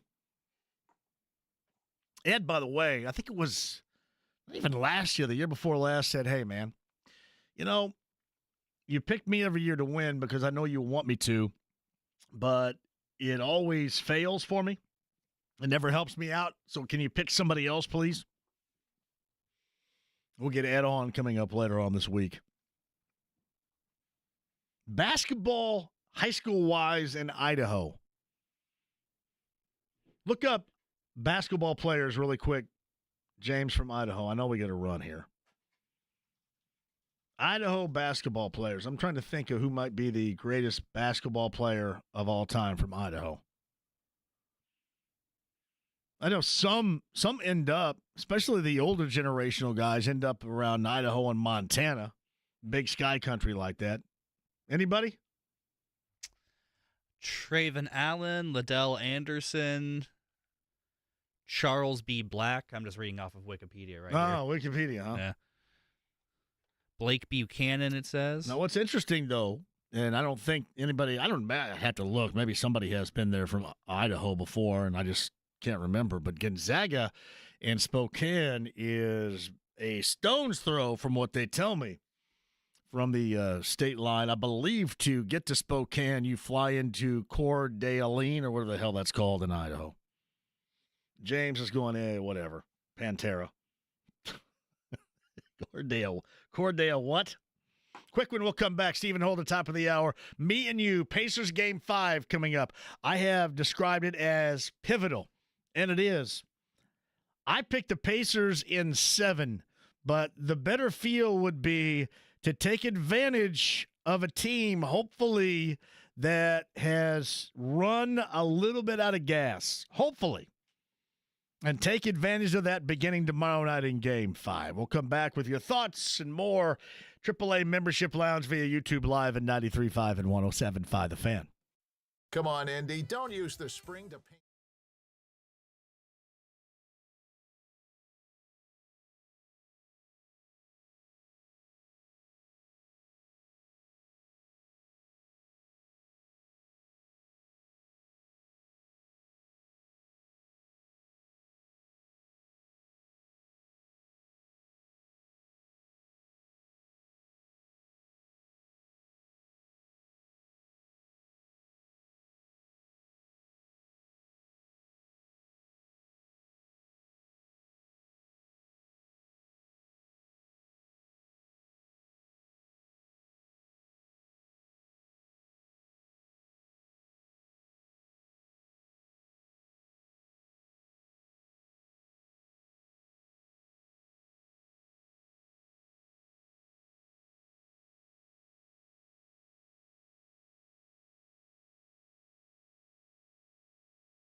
Theme music. 93.5 and 107.5. The Fan.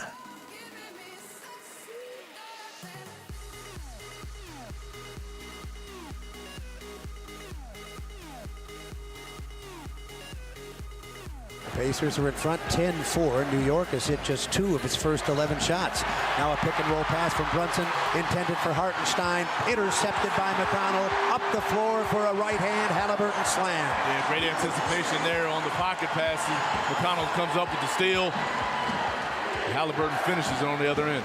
So Mark Boyle, Eddie Gill right there. So back-to-back wins, 3 and 4, knotted at a game apiece. Check that, 2 games apiece.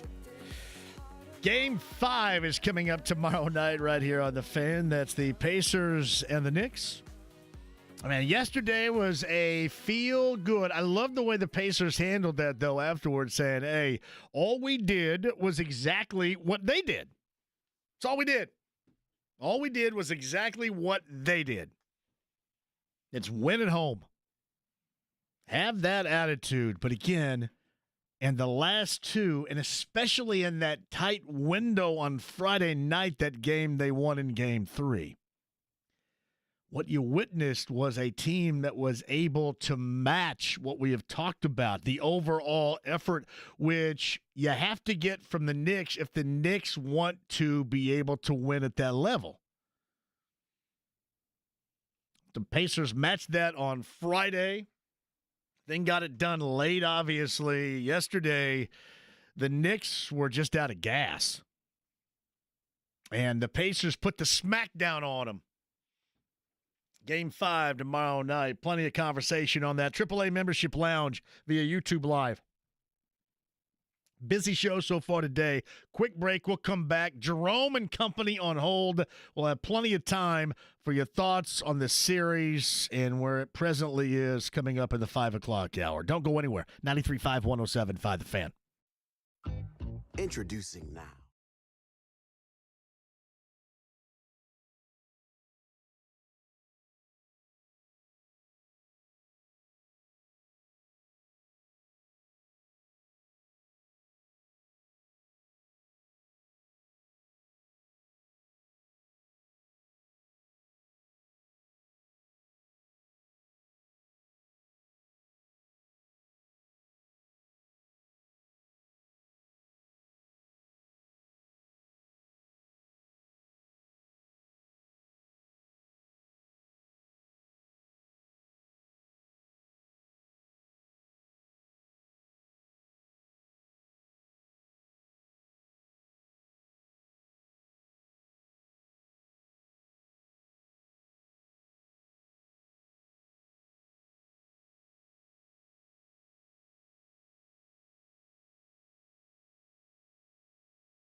JMV. Excuse me, Robo. Any special message for all the kids watching at home? Stay out of trouble. 93.5 and 107.5. The Fan. DiVincenzo will launch and miss another off-target three. NYK is 1 of 7 from out there. 99 seconds left in the quarter. McConnell lobs it to the goal. Toppin gratefully swallows it up and throws it down as only Toppin can. Mark Boyle on the call right there. Game 4, blowout. Even at 2 games apiece with the Pacers and the Knicks. Landscape changes. Madison Square Garden tomorrow night. Game number 5. We have it for you right here. Thank you for joining us, whatever you're doing, however you're listening, and participation is always necessary. AAA Membership Lounge via YouTube Live. 239-1070. Your calls coming up in just a bit. Stingray Rob of AJ Foyt Racing a little bit earlier. Pat Boyland of Pacers Radio and Fever, I'm assuming TV and radio both. And I was surprised to learn when I got in here that Ralph Tresvant was in here. When I got in, I said, wait a minute. They said, you know what? If there's somebody in this building that you need to talk to, it's JMV. So you had 2 men of incredible amounts of sensitivity. Talking NBA, he loves the Celtics, obviously. Ralph Tresvant of New Edition, who starts a show that is going to debut on WTLC coming up tonight at 7. It's kind of slow jam R&B that's nationwide, but he is going to do it live from here this evening. So a lot of conversation about the NBA, about New Edition, and just really the type of tone that he and all the members of New Edition have set for what we love about music, especially me, in growing up from Candy Girl to Cool It Now to Mr. Telephone Man, through Bobby getting mad and getting kicked out of New Edition with, Heartbreak, and then Ralph going on his own. Johnny Gill being a part of New Edition, Belle Biv DeVoe. Pretty cool stuff right there. Ralph Tresvant. That podcast is at 1075thefan.com. Meantime, on the Andy Moore Automotive Group hotline, a busy weekend in his own right with Colts rookie minicamp going on and eyeballing that Pacers series with the Knicks Friday and Sunday with wins. Stephen Holder joins us right now. What was your takeaway from Friday and Sunday? 2 wins, but different games all together in those wins for the Pacers. What do you think about each? Well, I mean, I'm exhausted, first of all, in a good way, I suppose, because you want to feel like I think when you watch a game, number one, you want to be entertained, obviously, but you also want to feel like you got real competition, So Friday night, we got that. There's no question about it. Look, I will give the Pacers credit for this. I mean, they had not been reliable in the clutch moments in games 1 and 2. Yes, the officiating is what it was, right? But they also didn't do themselves any favors, man. And at least on Friday night, they managed to kind of keep their composure and not give it away and then give themselves a chance. They didn't make every play, down the stretch, certainly. But they gave themselves a chance and they didn't give it away.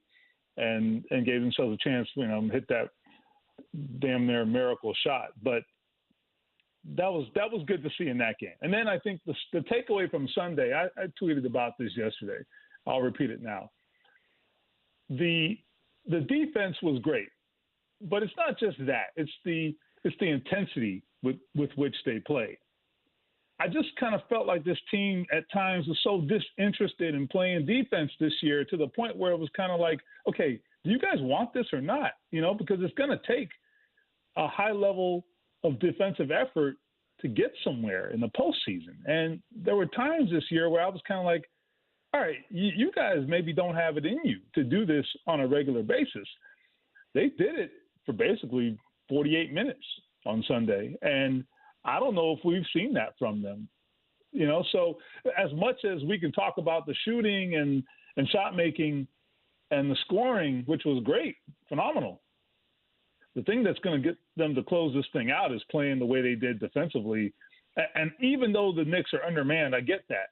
But I'm telling you, I think it's not the matchups. It's not how they guarded a specific player. It's none of that, in my estimation. It's that they just got after it. That actually works no matter who you're playing against. I mean, better players are going to make shots against good defense, but the fact remains that if you have that kind of defensive intensity and with the depth that they play with, it's going to take a toll on the opponent, and you're going to get some results. So they do that. They make things really interesting going forward. It's Stephen Holder of ESPN, ESPN.com. He's on the Andy Moore Automotive Group hotline. We'll get to the Colts and your weekend in just a second, but you brought up a great point, and I wholeheartedly agree. I thought both Friday and Sunday the Pacers matched check that. Take it back. Friday, they matched that level of intensity we've been looking for, that level of effort that is what the Knicks need. They have to play at that level to have a chance to win. That's why they've been good so far. So the Pacers matched that, won that game, and then the Knicks were just dragging ass yesterday from a level in which we have not seen in this postseason, and so much of that was done by virtue of what the Pacers accomplished, really not just on Friday, but how they play, the tempo that they own offensively, the bench that they have. I thought all of that came to a head in what we watched in that blowout by the Pacers yesterday. Yeah, it's really interesting. You know, when you play with that kind of pace offensively, you have to imagine, as someone sitting on the couch, okay, me, you have to imagine that matching that kind of intensity on defense is hard, right? I mean, they're up and down, up and down, up and down, right? And so to be able to come out and play with a similar intensity on defense, because defense takes more energy. It always does, right? Anybody who's ever played a pickup game, you know, it's harder to play defense than offense, right? I mean, there's no doubt about it. You expend more energy on defense. But they did it despite the fact that the Pacers play at a ridiculous pace, you know, when they really get up and down the way they want to. So I think that's the thing that they really deserve a lot of credit for. And maybe it's something that I haven't thought about enough over the course of the season, right? Maybe it's the pace that they play with has probably had some impact on their defensive intensity, because it just has to. You have to give up something somewhere. You can't just run all day and not expect to have some kind of lapse somewhere, no matter what kind of shape you're in. But look, I give them credit. They managed to do it, at least for that one game, on both ends, to keep up that same level of energy. And there's no way the Knicks can match it. There's just no way. They aren't at a place from a manpower standpoint where they can. So I think if you do that, you win the series. And, you know, you keep up that level of intensity, the Pacers win the series as far as I'm concerned.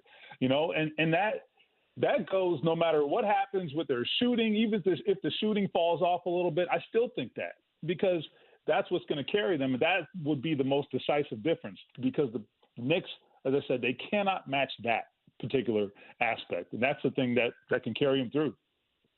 And then obviously tomorrow night, game number 5, we'll see if they truly have found something and worn down the Knicks, or if a reboot or recharge or rejuice of sorts is something the Knicks can acquire going into tomorrow night's game 5. But, man, that is big for the Pacers. You don't want to jack around and wait for game number 7, certainly. So to get it done, especially after yesterday, to get it done as quickly as possible would be ideal. Stephen Holder's on the Andy Moore Automotive Group hotline. How ideal was rookie minicamp that you witnessed over the weekend? Well, look, I mean, the first goal of rookie minicamp is just to get them acclimated. I mean, you're not exactly going to get a lot done in terms of, you know, progressing and getting these guys closer to opening day. That's not the point.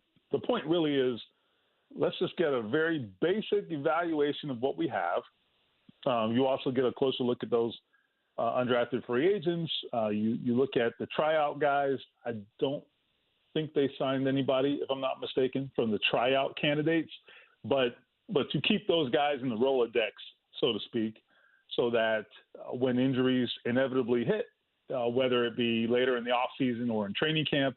You have a list of guys that you can go to, coupled with all the other players that they scout throughout the year, who are either veterans or undrafted players still out there. So that's the first thing. But the other thing is, of your top picks, they should stand out. And I've always said that about any year when you have rookie minicamp. Your top picks need to look like top picks. And I think you would say that was the case with Latu and A.D. Mitchell. They just look like, if you went out there and they were faceless and with no numbers and you had nothing to go on, if you looked out there, you could say, okay, that guy looks different, and I thought that was true with A.D. Mitchell in particular at times. And the Latu just moves like a top tier athlete, because he is. He bends at an impressive level, which is what really gets you around the edge in this league. And it's what the Colts really don't have enough of. I mean, they have good athletes, but they don't have elite athletes when it comes to their edge rushers. They have guys who get after it. They have strong guys. They have guys who play really hard. They don't have an athlete of his caliber right now rushing the passer off the edge. The closest thing they have, I think, is DeForest Buckner, who's an interior player. So he definitely jumps off the page because he is different. And that's what I think I love the most about that pick. The production is wonderful. The pass rush arsenal and repertoire that he has, that's also wonderful.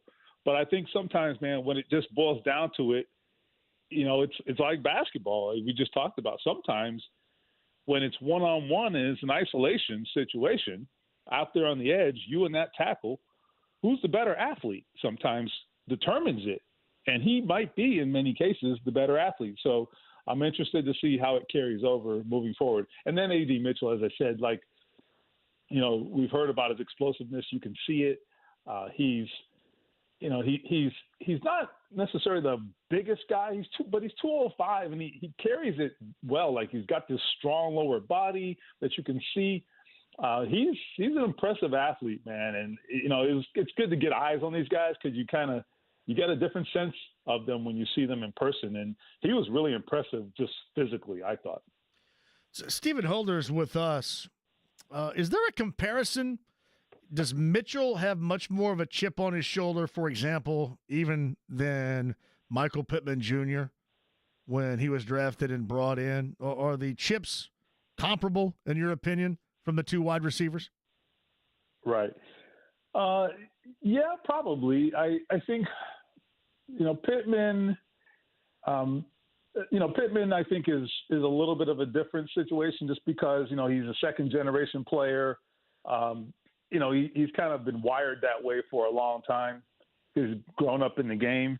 Latu, his motivation, I think a lot of it comes from, according to him, the fact that, Mitchell, I should say. Mitchell, his motivation comes from the fact that, he's had a little bit of an unconventional career.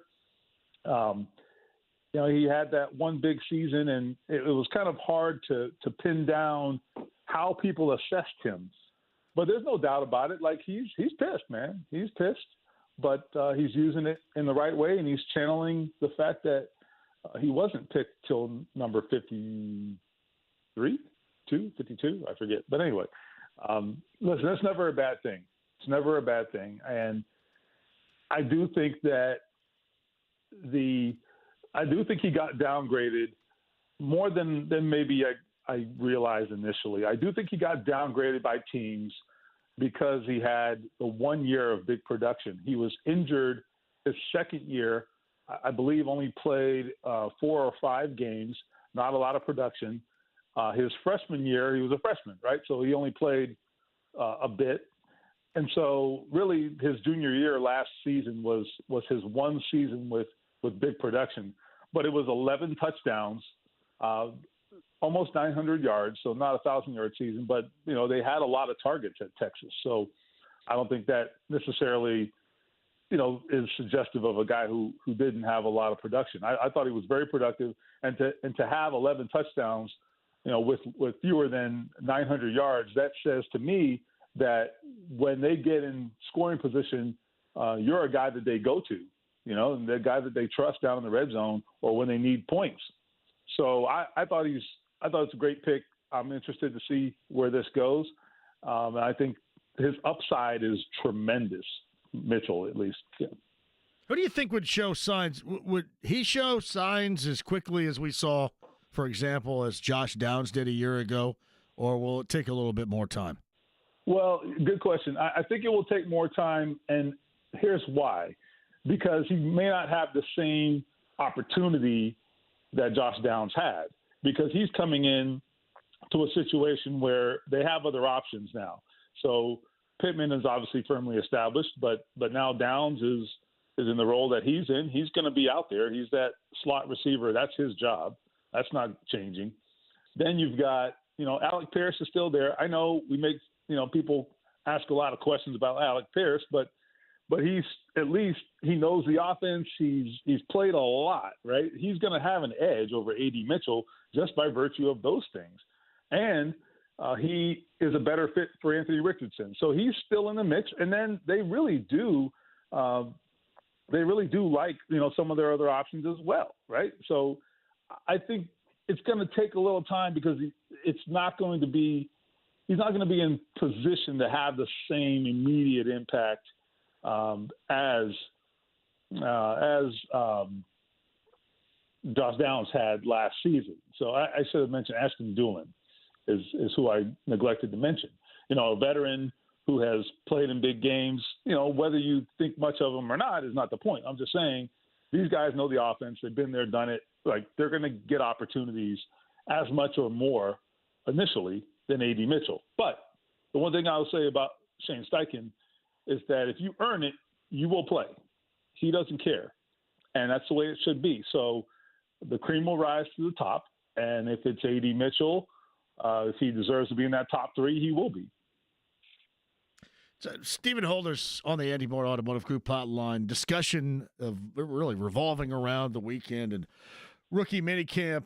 He joins us now. Is there anybody that we're not thinking about right now? And I know that it's tough to distinguish and certainly define somebody where you think, yeah, this is what they're going to be. But did anybody stand out that maybe we're not thinking about that could give some significant, interesting production sooner rather than later, meaning you're number one? So the one guy that I think is interesting is Anthony Gold. I guess he's the return man more than anything, but also they see him as a possibly legitimate wide receiver too. So not like wide receiver two, number two, just wide receiver also, right? In addition to being a return man, but I think just given the uncertainty about what kickoff returns are going to look like this year, what if that turns out to be a bigger part of the game than we anticipate? If it does, now this guy is positioned to have a real impact. And he was a very accomplished return man in college. So I'm just kind of curious to see how all that plays out because we really don't know what it's going to look like. I know we have, the XFL example, but the rules here are a little different. And it won't look exactly the same. The ball isn't positioned in the exact same place. There are a couple of different variables in the rules, so it won't be exactly the same. And they're winging it, okay? They're absolutely winging this in terms of league-wide. So the teams that figure it out and the teams that have the guys who are best equipped to handle that job, they're going to have an edge. And so we'll see. I have no idea what it will look like or where he fits in, but he's going to get an opportunity as a return man this year, and I'm interested to see what that looks like. I saw the Lions inked Jared Goff to a $212 million extension right there. In terms of extensions, quarterback-wise, who's next? Well, I guess it would be – let's think about this. Is it Trevor Lawrence somewhere? Yeah, Lawrence has – he has to get his. I feel like I'm forgetting somebody though. I'm surprising you bringing this up. I was just curious. So yeah. No. Goff was the next one. I think there's no doubt about that. I think there's a couple of guys. I'm trying to think. Who am I forgetting? Burrow's got his, right? So who are we missing?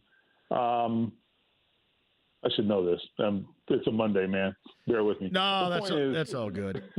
I shouldn't have asked you. I put you on the spot. I'm going to put you on the spot again, too. Is that okay? Kind of. Let's go. Yeah, you're going to say, man, what a crank this clown is right here. Thanks a lot. Let me go screw up another answer. Let's talk Pacers, and then, yeah. So, anyway, so I saw this where John Perry's leaving ESPN to take a gig with the Bills, and I think the role is called officiating liaison. Yeah. Who do the Colts have in that capacity?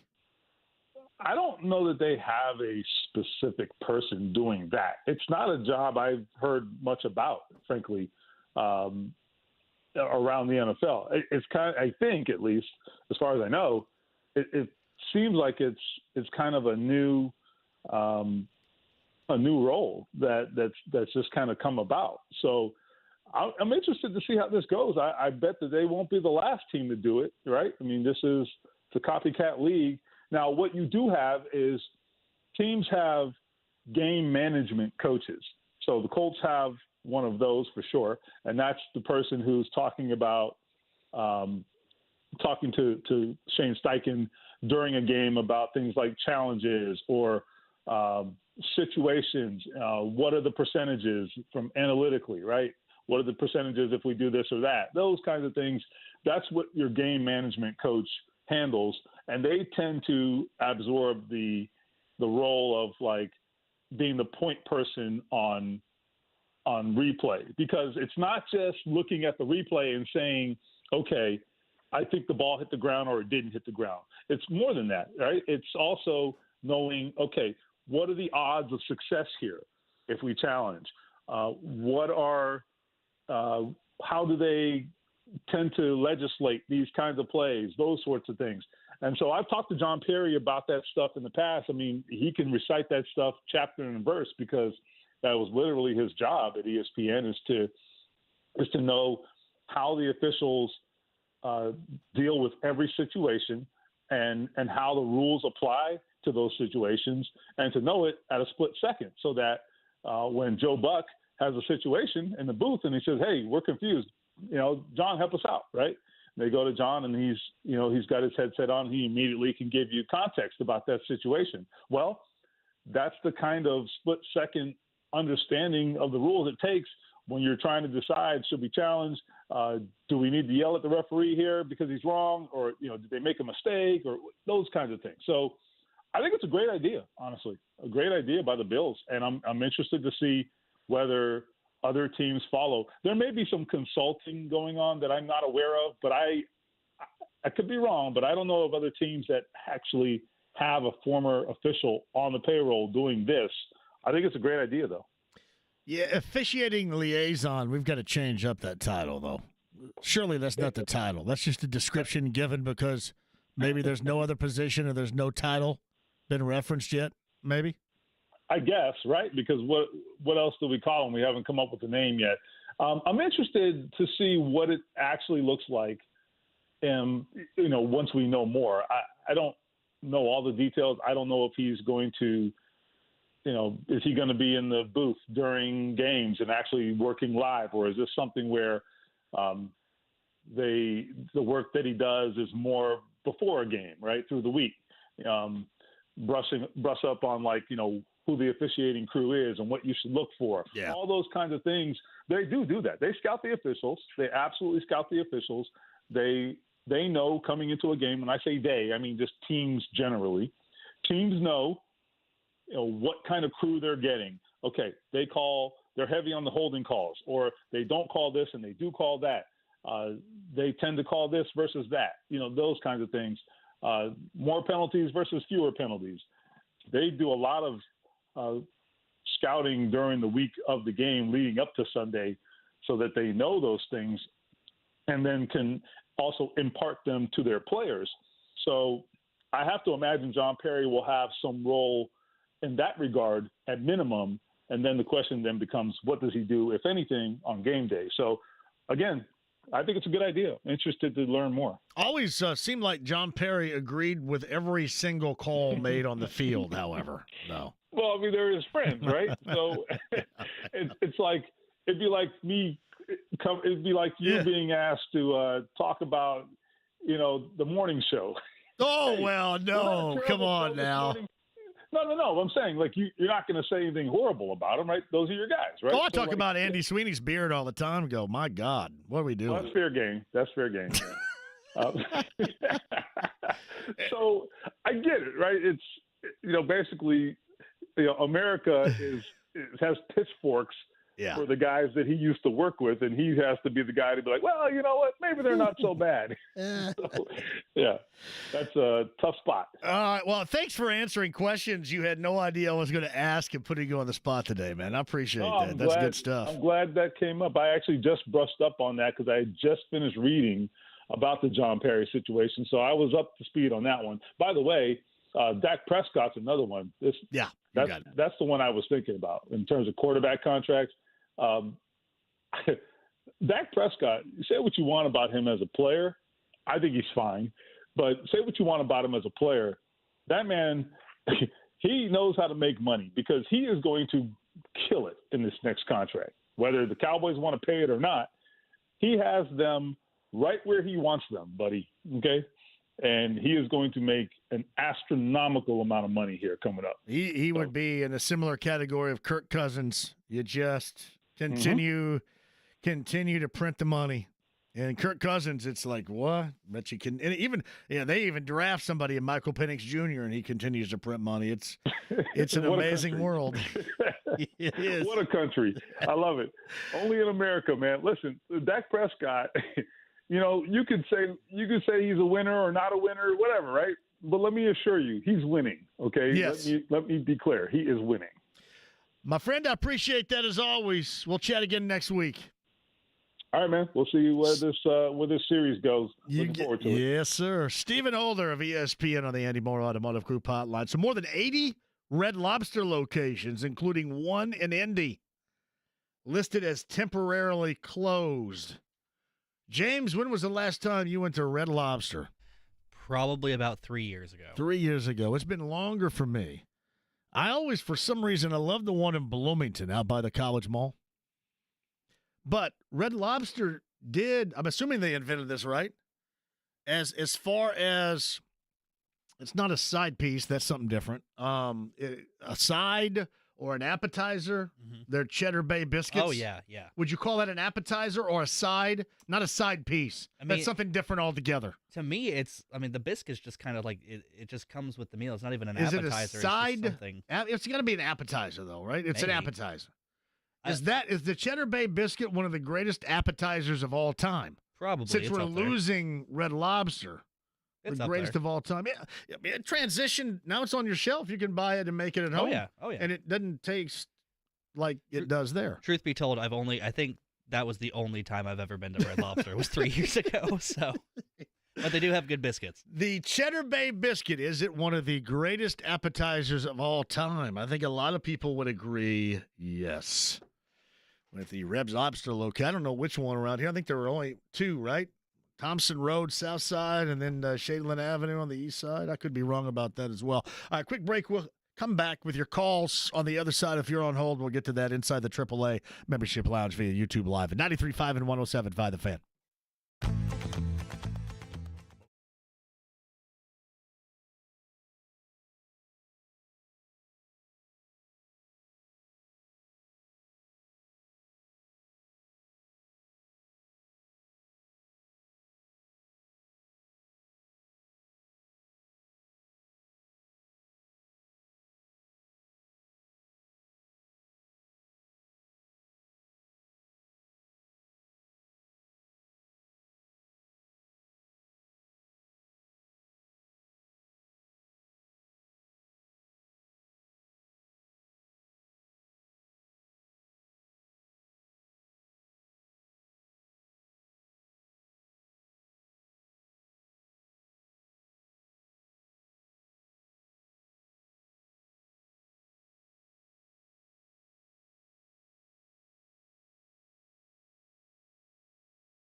Miles, of course. That's impossible. They're on instruments.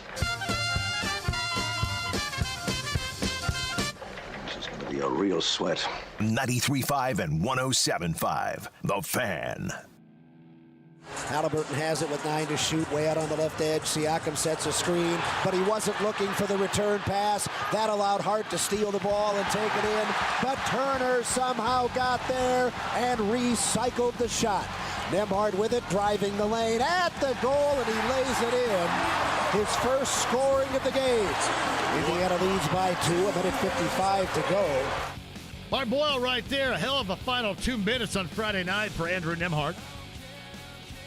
Miles Turner made the play, the game-saving, the series-saving block right there against Josh Hart on Friday night.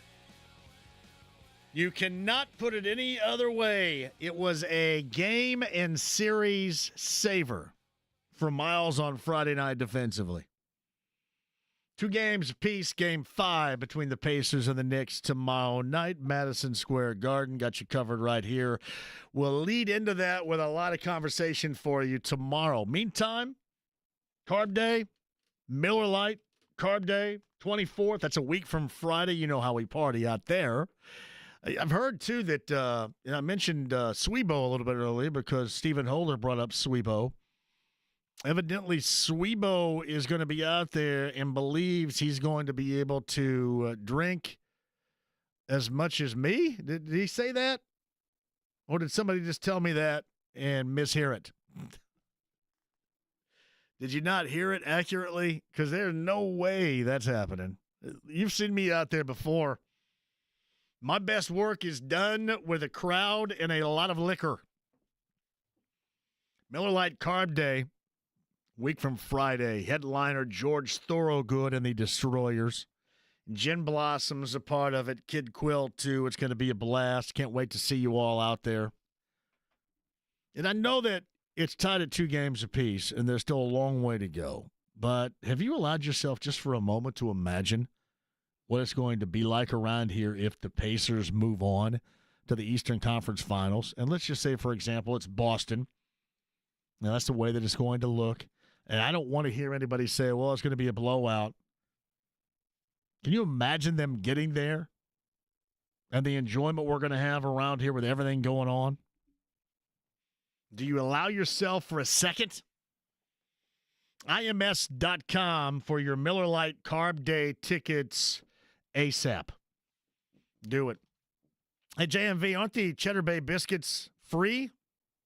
99 cents with meal. Are they 99 cents with meal? I mean, I thought it was like, you know how when you go out to eat and they bring out the bread before you order anything? I kind of thought that's what it was. I call that an appetizer, I guess, oh, too. Really? Yeah. But JT says the Texas Roadhouse rolls and cinnamon butter. See, I don't want any sweetness there before the main course. The sweetness is after. Don't give me any sweetness before the main course. I'm sorry, Texas Roadhouse got to take a back seat already. I don't want any cinnamon damn butter on my roll during appetizer. Throwing down beers. Charles writes this. I heard Ralph Tresvant on with you a little bit earlier. I mentioned one of my closing songs. I think Ralph finally understood what I was talking about. He was saying, hey, nerd, would you explain it a little bit better? And so this me being the nerd, I said, yeah, you know, when trying to close the deal on a date in the day, Teddy Pendergrass and Turn Off the Lights is a can't miss. And he told me to be quiet and take Sade. Smooth operator, which clearly I was. No ordinary love. You're right, Charles. He did say that. In fact, of the JMV takeover on Saturday night, the closing song was the late Teddy Pendergrass. And Turn Off the Lights. And light a candle. JMV.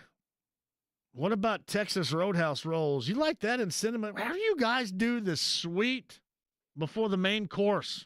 The sweet is after the main course. Where have you grown up? What are you doing? Corbin just says, hey, man, just order regular butter and shut up. You got it. 239-1070 is the number. Jerome is up next today. Jerome, welcome to the show. Hey, how's it going, my friend? Jerome, I'm fantastic. Go ahead. Man, the Pacers, I hate to say this, the Pacers would probably run through Boston. They would. The reason why we're having problems with the Knicks is they're physical. The Celtics are a six-man team. They're a finesse team like us. They're not going to be physical with us. The Knicks are a physical team. We should be beating the Knicks every game like this. They're hurt. We may not get this opportunity next year. Let's be honest.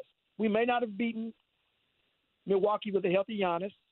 If Julius Randle's playing, OG Anunoby's playing, Bogdanovich is playing, Mitch Robinson's playing, this is a tough series for us. So you can't just be happy with getting here. You have to take it. Nobody felt sorry for us when we played Boston 4 years ago. I agree, man. Oladipo was hurt. I agree with what you're saying. Knew we played them tough. You may not get here again.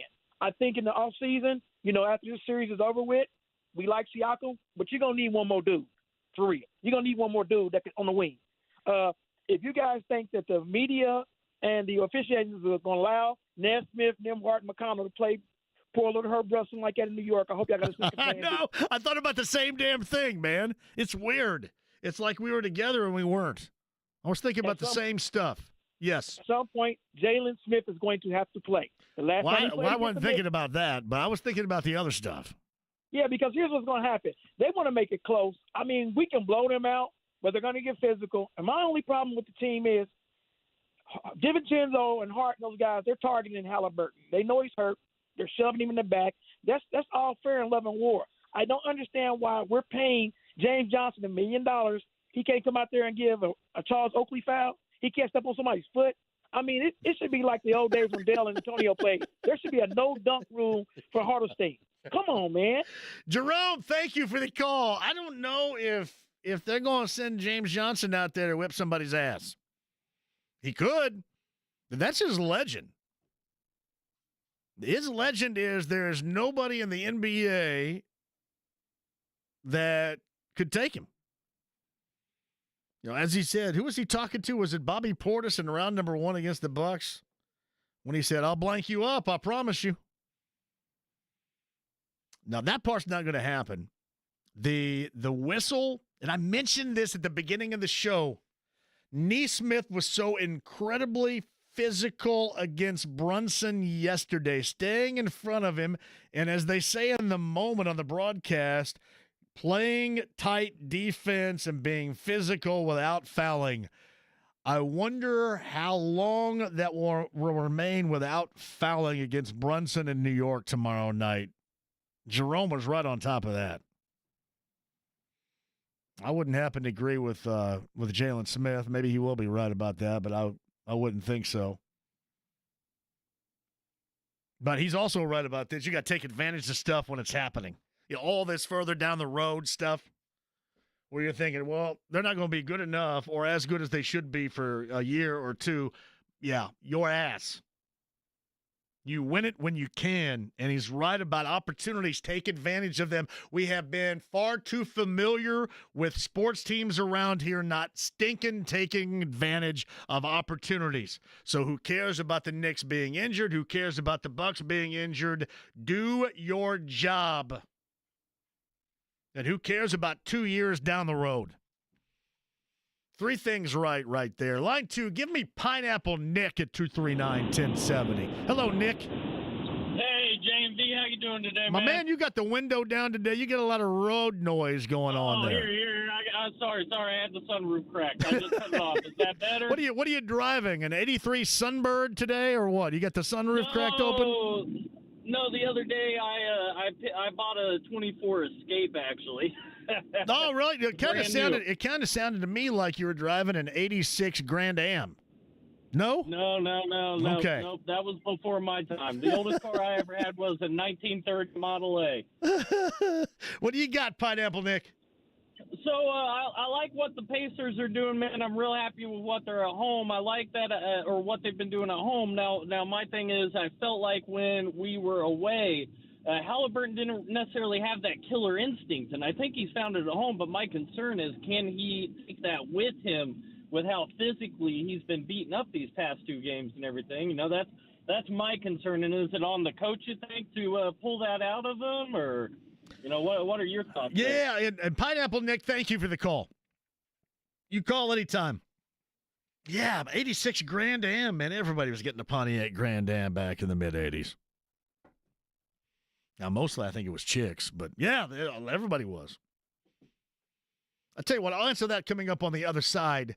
Jeremiah does write this. Red Lobster in Avon is still open. By the way, the new Ford's Garage opening in Avon at the former O'Charlie's location. US 36 and Reagan Parkway, of course, the home of the JMV Burger.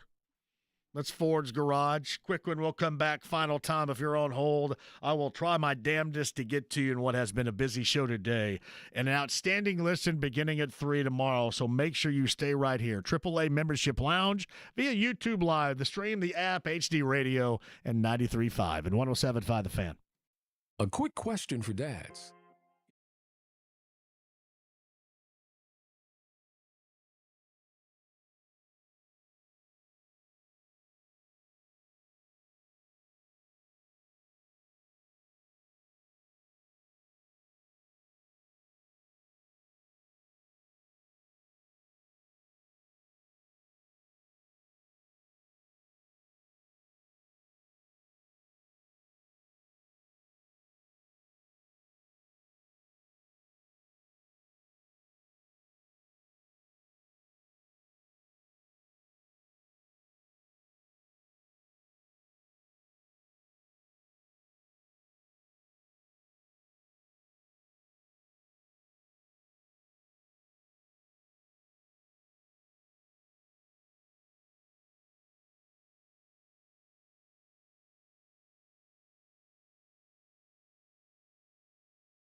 You're going to have to say that. You're going to have to speak up because I can't hear you. 93.5 and 107.5. The Fan.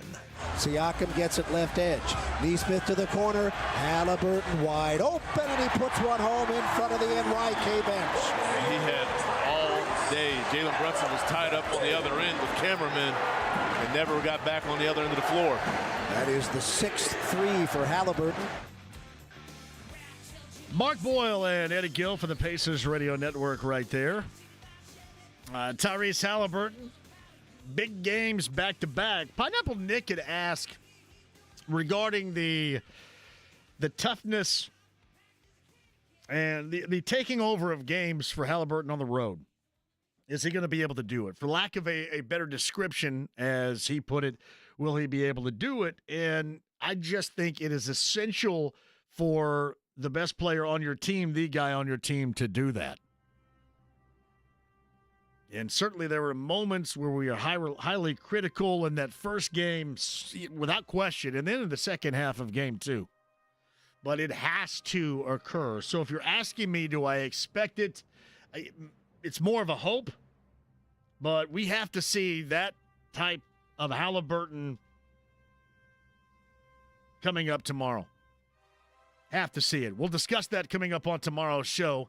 239-1070 right now. Number 9, Social Distortion and Bad Religion on Friday at the fantastic Everwise Amphitheater at White River State Park downtown. Great rock show. Number 9 at 239-1070 will go because we dig you. My thanks to James over there, Pat Boyland, Stingray Rob, Stephen Holder, and the awesome Ralph Tresvant of New Edition in Studio 2. Check out his show on TLC at 7 o'clock tonight. I'll be back with you tomorrow at 3. Thank you so much. Have a great night. JMV here with Brian Kahn from Floors to Your Home. Fans.